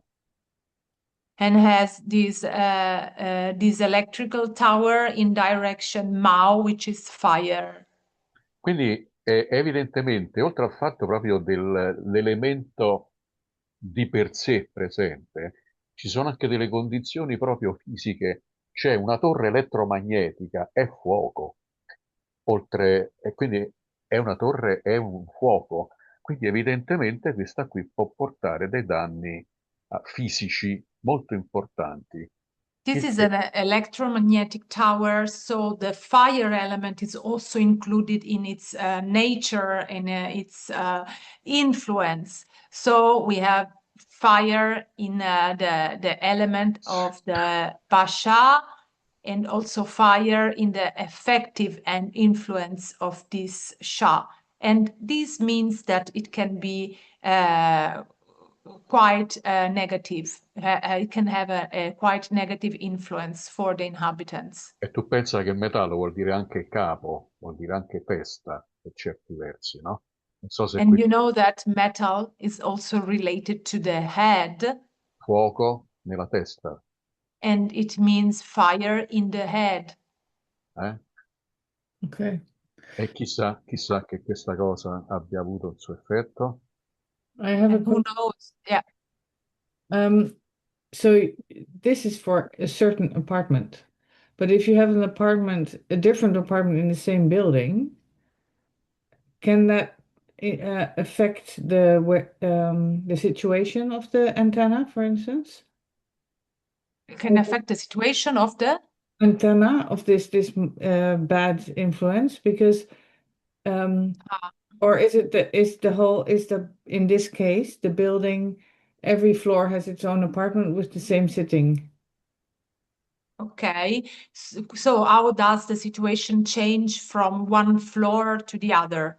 Yeah, Yeah. Quindi come cambia, diciamo, Sì, questa situazione? Questo è un attico e sì, quindi c'ha una visione diretta, però sì. come cambierebbe la situazione per esempio, gli appartamenti più bassi? Diminuisce per esempio quello del piano terra, forse ne subisce di meno, però dato che le onde elettromagnetiche si propagano Okay.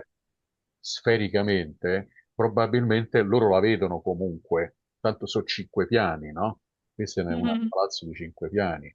This only 5 floor, this building. Yeah, but because for instance, the apartment is facing the shoe, but then maybe the other apartment is on the other side, so it doesn't Ah, A, it doesn't certo. see it, and B, it has a different sitting position.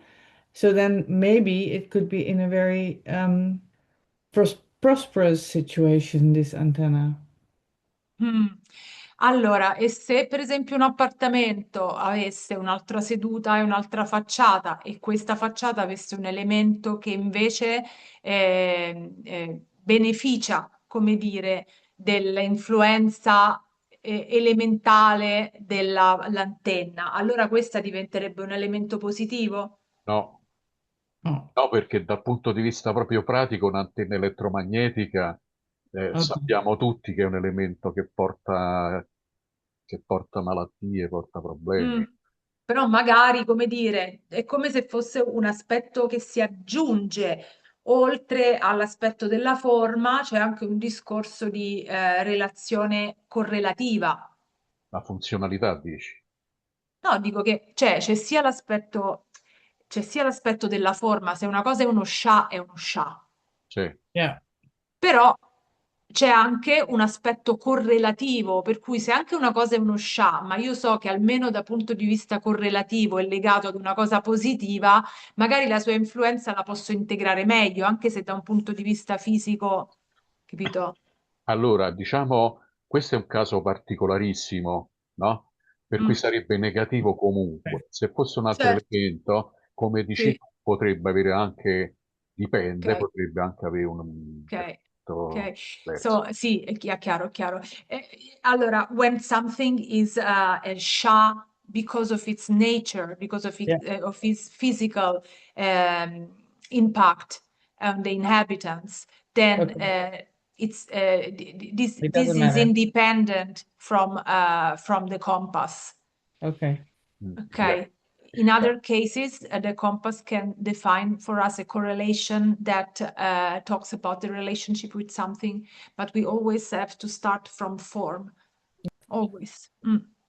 E Luigi, e anche l'aspetto visivo o non visivo, mo al di là di quando questa cosa ha un'influenza magnetica, però in genere l'aspetto visivo è abbastanza importante, quindi anche per esempio oscurare qualcosa o fare in modo che non ci sia una vista diretta, mettere una tenda, queste cose possono essere un modo? Sì, sì. Mm. Yeah. Ok. Allo So, stesso modo di tutti gli scià, di mm, tutti gli sciacci, mm, si mm, mm, possono mm. nascondere alla vista, diciamo, no? Yes, then I mean, after the analysis, we can evaluate, and the visual aspect is very important when we talk about a SHA. So sometimes one possible solutions of interior design is to filter a certain view or to enhance it in case a certain element is favorable, then we can, if possible, enhance it, framing, for instance, the element or opening on it. Sì. Okay. Ok. Allora, qui poi ci sono 3 casi che sono 3 esercizi che io volevo lasciare a loro per this is 3 exercise che per la prossima volta, for the next time, I give you this 3 exercise. Sono muti, ovviamente appositamente per essere interpretati. Okay, I think it's clear. You have this opportunity to exercise the technique. Okay. The So, first, the second, and the third exercise. okay. Okay. So, question: if something is bad or eating your energy, and you cannot do anything about it, like these 3 apartment blocks, they're in front of you, they're not in such a good place for you. So then the solution could be interior design, so you turn your back to it, or you just acknowledge it and add different elements to compensate the negative element or something? Allora, quindi quando c'è un elemento che è negativo, che opzioni ho? Posso sicuramente, diciamo, intervenire da un punto di vista dell'interior design per mediare la relazione con quell'oggetto, oppure posso anche interagire da un punto di vista Wuxing, Shenke e quindi eventualmente integrare elementi che in base alla loro natura di elemento mediano con o compensano o triangolano con quell'elemento lì. Allora, la prima cosa sono i rimedi fisici, quindi le forme. Quindi, per esempio, ho qualcosa che mi dà fastidio davanti, faccio crescere delle siepi, degli alberi che li schermano. E se è una questione visiva, se è una questione, per esempio, come il caso del traliccio, che emana onde elettromagnetiche, per esempio, anche gli alberi molto folti hanno una loro funzione di schermatura. Oppure dovrei mettere, fai conto, un muro, dovrei mettere, cioè interporre qualcosa oltre che visivo, in quel caso lì dell'elettromagnetismo, che è molto frequente nelle città, no? Dovrei mettere qualcosa di fisico. Per esempio, ultima cosa che dico che su questa cosa, il mio vicino, che era un elettrotecnico, diceva che se avessimo voluto schermarci da questa antenna elettromagnetica, avremmo dovuto mettere una rete metallica di una maglia di 1 centimetro per 1 centimetro e ci avrebbe salvato Una gabbia. una gabbia metallica. Bellissimo! Allora, andiamo per gradi, per piacere, perché non è facile tradurre tutto. Sì. Allora, the first way we act is to operate in a physical way. So to create a certain filter from the element that we eventually want to isolate or we want to detach from. And sometimes, for instance, when we have a problem like the electrical magnetic tower, some technicians suggest that a way to isolate yourself from this magnetism is to create a kind of cage or let's say a panel with a grid, a metal grid, very small, like 1 centimeter metal grid. And this is a way to capture the magnetism that comes from the tower. And so this could be, you know, there are some options in this sense that for sure doesn't have to become a cage, no? Quindi questa è la prima cosa. So the first criteria is to operate from a form and a physical point of view. Andiamo al secondo. La seconda sarebbero i rimedi tradizionali cinesi, per esempio gli specchi bagua, però auguri. Mm, Ok, specchi bagua, e invece cose con i 5 elementi, tipo drenare l'elemento o mediare con l'elemento? Allora, il Bascià, che vuol dire in effetti il Sha-Chi, è un elemento fisico che dà fastidio, quindi si corregge con le forme fisicamente. Ho Ok, capito che voleva dire Elin, cioè, però è meno efficace, cioè per esempio non è che il rosso lo stempero col blu, potrebbe anche essere, però secondo me ha più valenza proprio la forma fisica, l'isolamento. ok. You can use ch the Feng Shui Chinese remedies like the mirrors, the Bagua mirrors. And you can also, Luigi is not very convinced about the idea of using the 5 elements to intervene on the element on the object, because Basha is a method which focus mostly on physical elements. So there is not a procedure related to the use of the correlations. Okay, so shielding by putting something in between, like Yeah, a plant or making a cage of Faraday or something like that yeah, is yeah. the best option. Yeah. Però Luigi, se per esempio hai la Torre Eiffel e ti drena perché, o qualcos'altro, se uno decide per esempio che vuole intervenire mettendo degli elementi terra davanti a quell'elemento lì, può essere un modo per, diciamo, relazionarsi. Allora, questo secondo me entra un po' nell'ottica pure dei rimedi tradizionali, no? Cioè, Sì. se tu credi che lo specchio effettivamente ti salva, allora Comunque attribuisci, c'è un modo di esatto, un modo di relazionarsi. Eh, perché è teorico il fatto che un eh, colore, diciamo, in qualche modo fermi eh, malattie, certo, capito? certo, è una correlazione, non è una, ma del Teore- resto anche questo è no. una correlazione. Yeah. Per cui, so I believe, and I was saying to Luigi that correlation, which we know that is not causation, okay, is still a possibility to relate to something that we cannot change.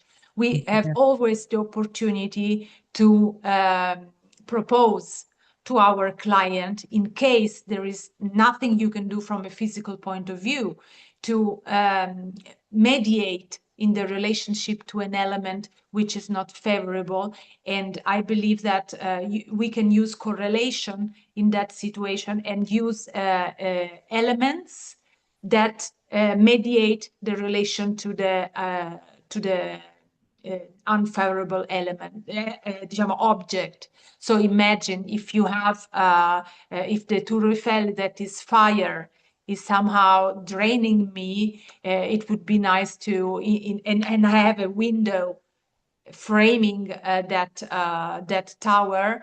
For sure, I can have a filter, but probably the view of the tower is also nice. Yeah. And Yeah. so, and so, why not create a earth element that relates with That's it? what I was saying. Yeah, that's what I was Esatto, saying. and Yeah, yeah. and which is an aesthetic solution that somehow mediates And with the view of, embraces the yeah, yeah, yeah. yeah, yeah. Because in Paris you pay a lot of money to be facing the Tour Eiffel. Yeah, you would not, I close the window that looks at No the way. No way. but in order to enhance the creativity, if Yeah, you yeah, yeah. discover that this Eiffel Tower is not really influencing in a beneficial way the house, why not using this Yeah, to create something original, to create something that make it special and unique? yeah. No, that's what I Okay. was saying. Yeah, okay. Thank you. Yeah. You're welcome. Allora, abbiamo finito. Questo comunque è un metodo semplice e utile, che ha una sua funzione, si usa per una sua funzione.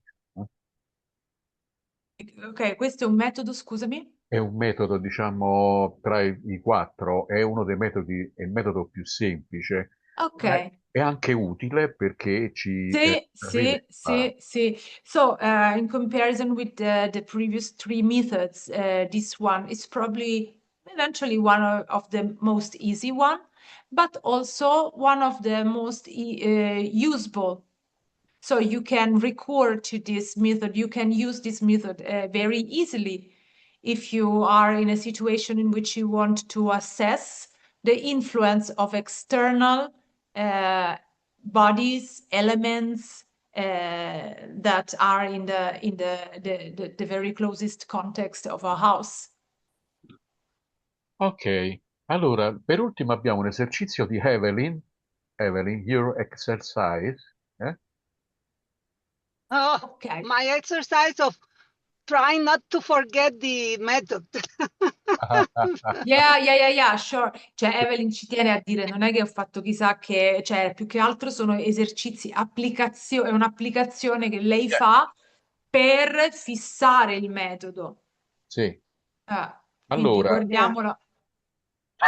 vuoi spiegare tu, Evelyn? No, ecco. Evelyn, do Okay, you very want simple, very to? yes, it's very simple. It's just this is Punta Cana, where it's very famous. Everybody go there, especially the complex.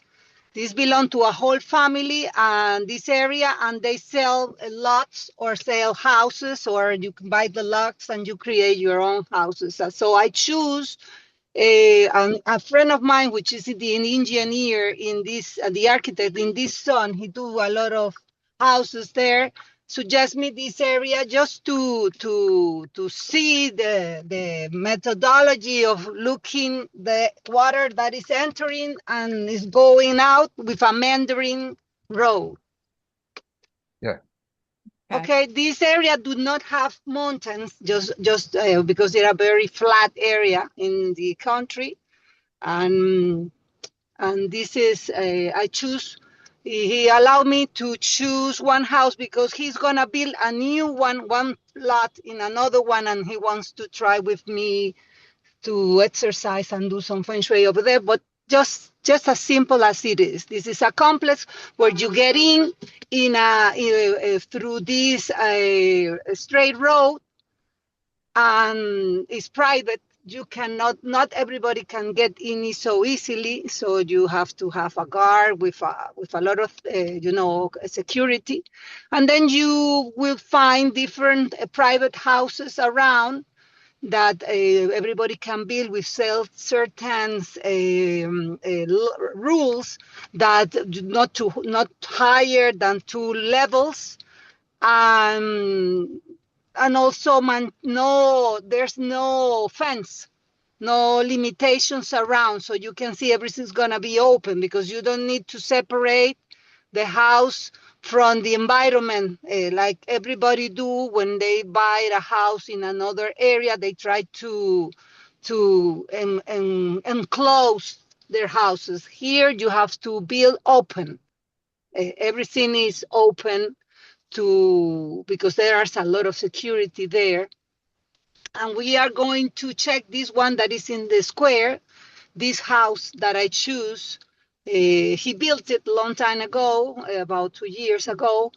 I hope he couldn't send me because that's what I sent you on Sunday, and he sent me the 4 plans yesterday, and I didn't have time to look, but to include it in this slide. So you can see the row is two. The row is 2 ways. It's not one way. Okay. But normally there's not a lot of traffic. Mostly the people that go to their houses. You see, they are not always people on both sides. Most people go there to relax, and they don't have a lot of traffic over there. But anyway, it's now, because in the future this resident is growing and growing, and maybe they will have new more traffic. Okay, you see the house, 2 levels. This is the main door, very open. I don't know why they have this, because most of the life is in the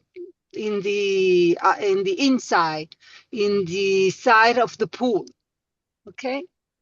So what I catch my attention was I tried to look at Mandarin Road and to show how it's going faster. You see how it's going to the, how do you say when bifurcazione? It's something that open, this road open in two ways at the end of the road. You Yeah, see? yeah, In it the center. divides in two. Yes, I don't know how to say it in English. In Spanish is bifurcación. It's a Yeah. fork in the road. Yeah, Mhm. four. Okay, Eccola okay. qua. But I want to just give one idea. When I start to do the exercise in my mind, I always watch the records class. I just read it. And I couldn't find maybe it's my mistake, I couldn't find the definition that when we are measuring, we use the declination or the real magnetic degree. This is the road that you Okay. can see. This is the road that you can see, and the one with the dark ceiling is the house that we are going to check. Mm-hmm. Okay. Okay. So one of the question is about the measurement with which plate and if it is geographical or magnetic direction, right? Yes, because I And always with I do. You can find two exercise, but okay, one is using the magnetic declination, another one with no magnetic declination. Okay, okay. and that's And we are using the later heaven method, ok? In this case. Allora, Luigi, diciamo, una delle questioni che per lei sono da capire è se si usa la direzione geografica o magnetica, tant'è che vedremo due versioni qua in cui usa l'una e l'altra, e qualsiasi altra questione che vuoi, diciamo, dirci tu nella trattazione di questa cosa. Allora, quando noi usiamo, diciamo, il piatto della Terra, usiamo piatto magnetico, no? Okay, so each time that we use the earth plate of the sun head, we are using the magnetic direction. Quello che vi posso dire è una cosa, noi la adoperiamo un po' la declinazione magnetica, ma ci sono molte scuole anche importanti che non la adoperano e lavorano semplicemente e deriva anche da quello che ho letto, diciamo, deriva anche da una concezione cartografica che anche nell'antichità, diciamo, per cui hanno mantenuto, esisteva, per cui per esempio lavoravano con le mappe, quindi con la cartografia e di conseguenza evidentemente si riferivano a una direzione geografica, diciamo. Però noi adoperiamo la declinazione. So we use the magnetic declination and the magnetic north to apply all the compass school. But Luigi wants to say that there are also important schools that do not do this choice, and they work with the geographical direction because they assume that many original or classical schools were working with the cartography directly instead of using the compass. Yeah. But we as school, we apply the magnetic direction. E quindi diciamo l'esercizio che ha fatto di Evelyn è corretto perché ha individuato la bocca d'entrata, la bocca di uscita, no?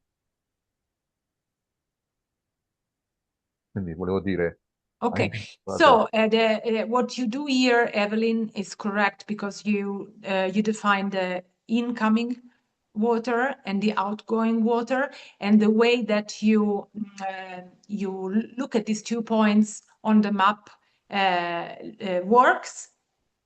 Sì. E appunto ha individuato anche esattamente col metodo la facciata, l'ha declinata quindi diciamo l'esercizio è corretto. The exercise is correct. You identified the facing. Sì.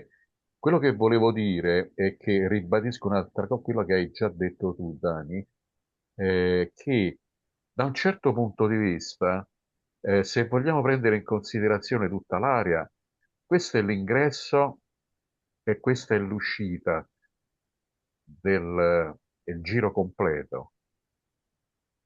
Se vogliamo considerare invece ciò che vede la casa, allora l'uscita è come in effetti possiamo accettare come ha fatto Evelyn, che fuori, una volta persa la vista dopo la curva, l'ingresso sia questo.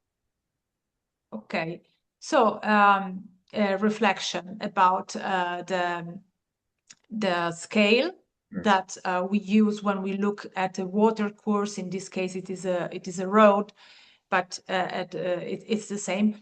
We can look at it at different scales. If we, for instance, look at this bigger, larger scale, then the incoming water would be that point, while the outcoming water of this system, if we look at it like this, in this scale, would be this other point that Luigi was signing. But we always have to check this from the point of view and the scale of the building. So in this case, if we look at the building, we ask ourselves, where does the incoming and the outgoing point is? Se puoi tornare per piacere un attimo a quella di prima, grazie. Quella, diciamo, grande. Then it makes sense because the incoming water is the same that correspond to the bigger system, but the outcoming water is approximately where after the curve, where we lose the visibility of the road, and then we lose the influence of the road on the house. So your consideration, Evelyn, is intuitively correct. Si potrebbe dire anche, aggiungo, si potrebbe dire che anche questa si potrebbe considerare un'uscita a questo punto qui, no? Perché il C tende... stavo guardando questa... Guarda, stavo riflettendo, adesso parlo con te, Dani. Stavo riflettendo sul fatto che in effetti tra queste due strade il C trova un impatto qui davanti, no? Allora, che fa? Preferisce curvare o preferisce andare dritto? Di solito tende ad andare dritto, quindi questo qui potrebbe essere un'uscita del C, una prima exit, no? Another possible point, for sure, is a meaningful point, which is a little bit more farther, is the fork of the city, of the river, of the street, because when the streets, the Chi meets this fork, then it clashes a little bit in the middle, and it has the choice of the two direction. Normally, it prefers to go straight in and not to turn. Anyway, what Luigi is saying is that in this point, we have a significant differentiation that also can be considered as outgoing water, but a little bit more far from the site. Mentre quella che ha messo Evelyn sta qui, va bene uguale, diciamo. The one that you considered, Evelyn, is also okay, and it for sure has a more direct impact on the site. Yeah. My question is that, Daniela, is where to measure the ending? Because, of course, in this example, it's easy to find out where what is the mouth, where is the entry. because the forms allow me to see where the cars turn to get into this road. Exactly, But exactly. Yeah. as an aspect of visualization of the from the house, from the center point or the front of the house, the facade of the house, the house do not look at the entry. You cannot look at the entry, you see, and you Yes. cannot look at the last one, because this one that you see over there, I make several decisions about the ending. Then Yeah, exactly. I make several Brava. decisions, but I finally asked for that one, because because I say, well, if I am in the middle of this house and I look outside, I want to my visualization, my eyes can see this ending, Exactly. because that's what This I is, decide this one. But yeah, at the yeah, yeah. beginning, I didn't have it in this point. I have it. I think I have it more backward. But I say no, no, no. I must look. My eyes have to see the ending. That's what I have questioned. Allora, It's good to do the the exercise, because so yeah, many yeah. questions Allora, arise. it's important, Evelyn, because what you did, the process and the observation that you did is exactly what we should do in each different situation. We look at the context and we do it with a certain procedure. It is the one that I described in my part. We look from at least two different scales. Okay, so a larger scale and a smaller scale. This gives us information that we can compare, and this helps us to understand what is the part of the river, of the water course that has a influence on the site from a larger and a smaller point of view. Then you have other criteria. One of these is the visual one. Okay, so can I see the water course until a certain point? But also not only looking from the side to the outside, but also walking along the water course and looking at the site. This is also important. So you have the visual aspect that you apply both from looking in and from looking out. Then you have another possible consideration, property boundary. If the property boundary is very strong and is meaningful, then it could be the point that you consider to find the in and outcoming water. And the final and the other aspect that you can consider, it's homogeneous or heterogeneous. It means, are there any changes, significant changes in the water flow, like the fork or like the injection, that tell me that this is a crucial point that I can consider. So if you do your procedure, you look at things and you verify all these aspects, at the end you will have an idea, as you did. Okay. And I have another question about that, because you see, I use a software that allowed me to place the earth ring, the size that the size that I wanted, and I use it to follow an idea of because first I go to this software, I catch the software, the measurement and then I go to PowerPoint to use to place the temple that you show. But if I make it smaller, the measurement will be different. I mean, with the notch. I mean, with the notcher, the different ones that decline, depth, Yeah, and everything. you just extend the lines. Yes, You just I try to make it as takes time. To create a fix. Because you have the temple that I used was the one that I catch from your a PDF, and Yeah. it's not as good as I have the temple and without the house in the middle, because you see the house is pointing in one side and the house really is pointing in another side, so the facade. So, Sì, sì, vabbè, but then we can send you all the scheme without the house. I can do it. Thank you.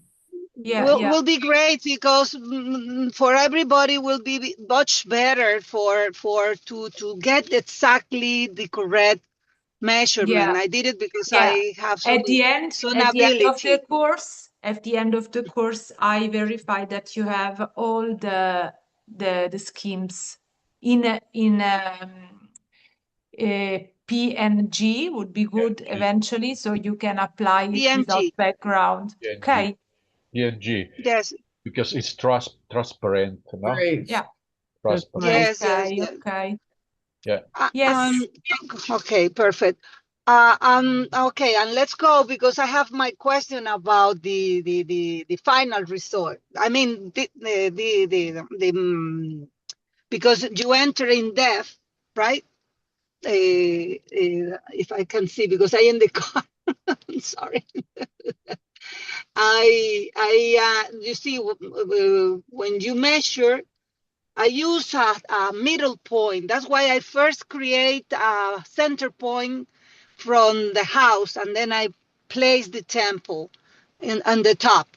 Because if you measure in a different point, if you make the line, trace the line from another, then you don't have exactly a measurement. I know this methodology is not have to be exactly, but is to give you a better information of where is the entry measurement and where is the ending measurement. Okay. The So question is, where do I put the center of the scheme? yes, Okay. I mean when when I learned this method, this method, I learned someone used the city as a measurement. Someone used the middle, and some of the water used the front door. I mean the front. You see, Okay. I Allora, decide to use the center. Decide to use the yeah. center in this case. This Okay. is the same. This is the same that we receive from the classical case samples. Each one of these methods is described by a classical case sample that Howard gave us, and they all show that the center is in the center of the grave. So it Okay. means that we are talking about the center of the building. Okay, perfect. Okay.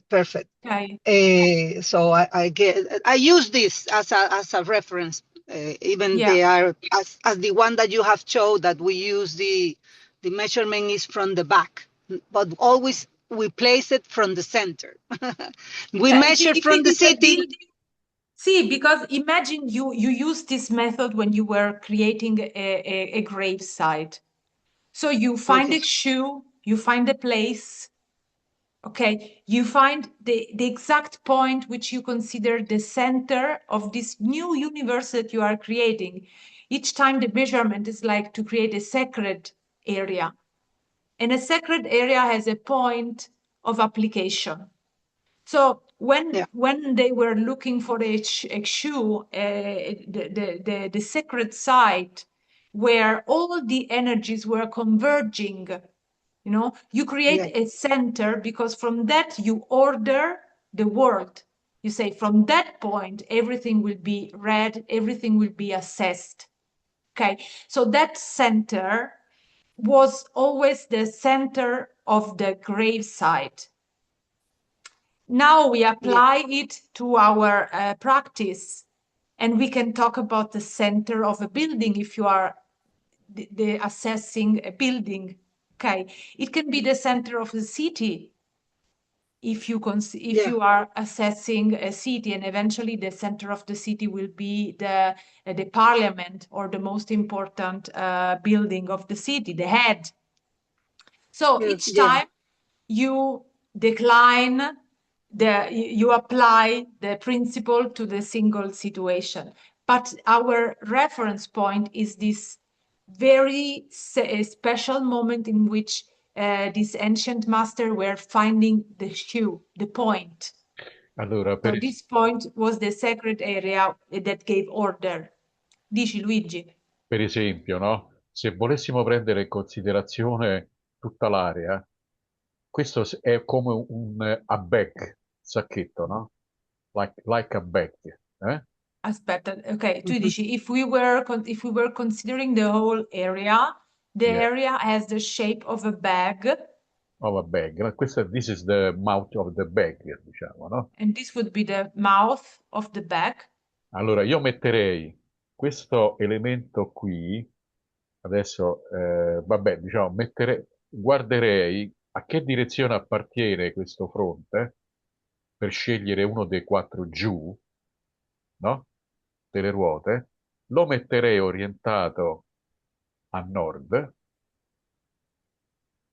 e vedrei questi punti d'ingresso e uscita del C, che risultato mi danno.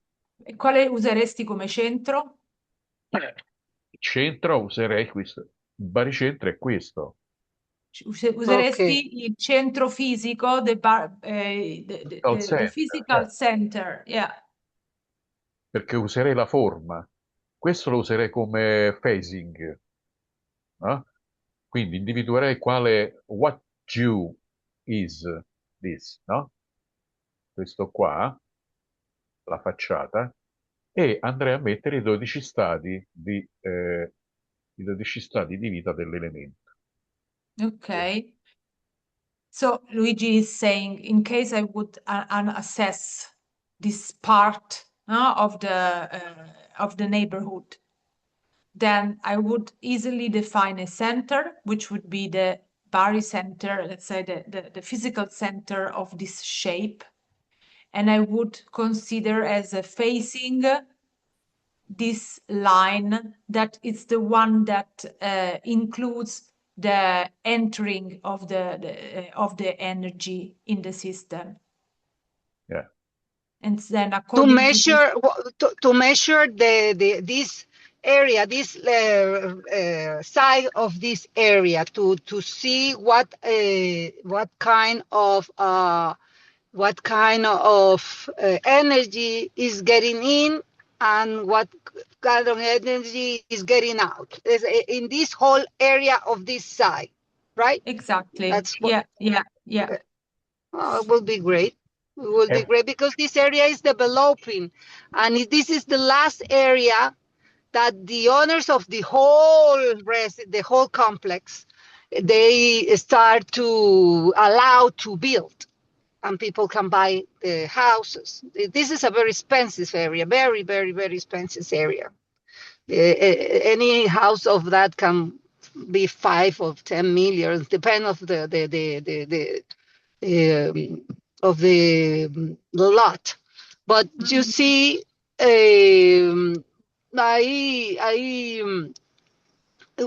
what I have my doubt, because in the future there will be a lot of houses, in that area, and depending of the houses that you buy, you have another history. I mean, depending on with the water method, right?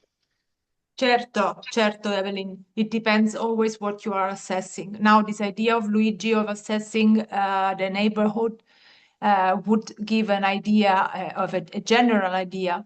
Okay, so if you extend the scale of assessment, you will have a more general definition. If you go deeper in the smaller scale, you have a more precise one.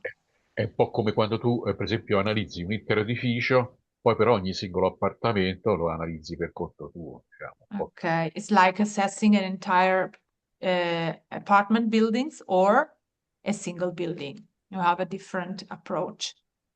Ok, ragazzi, Luigi, direi che abbiamo concluso. Ok, so I would say that we finished. Usciamo dalla condivisione. Yeah. I just have a question about the result. I mean, what is Yeah. the table? Just only can you place the slide with the table? Andiamo un attimo a vedere il risultato dell'analisi I know it's questo. late for you and everybody, I'm sorry. But Yeah. at the end, you see Sì, we have, Luigi, vai. yes, just to get it. No, the one from the G. Yes, this is the right one. Oh, this? Questa? This? No, not this one. The other one, the big one, because this is with the declination. This is not so good. The other one, the G. Yes, this is the declination. This one. Ok. Questa qua? Yes. So we have the entry in I'm sorry, in death. The front is decline, and between decline and sickness, because, well, decline, and then the other one is the flourishing. So it's living on flourishing. You see? Yeah. Ok. Luigi, vuoi dire qualcosa sul risultato di questa analisi, considerando che entra in... dov'è che entra? Entra da morte e esce Ed esce, esatto. da Florici. E beh, insomma, non è che sia proprio il massimo, eh? No, è negativo, ti Sì. pare? È negativo, sì, sì. Volevo attenuare un po'. Non so chi l'ha comprata sta casa. No, you know why I ask you that? Because it's funny, because they built this house and they have problem they build it for renting and investment, Airbnb, and things like that. But they have problem with this house. It's not so, with the money that they spend, they don't have so good Response. response. I don't know how is the floor plan. I just received it a few days ago, and I haven't checked the Flying Star and the distribution. But that's what I want to hear Luigi and Daniela point of view. Yeah. Beh, The assessment is negative. Esatto. Yes, it's negative because this one is without the declination, and that's why it's much better without the declination than with the declination. You see, and that's why I have my doubt. That's why I did both exercises, and I specify the one that is with declination and the one that is not declination. That's the point. You see. But just as a note, because it's too late for everybody, here is 4 o'clock, 5 o'clock. It's interesting that there are problems in the house. So they are having problems in making the house work. And from this the Sanhe point of view of later heaven method, there is a very strong reason for this. So this is for sure something interesting. Okay.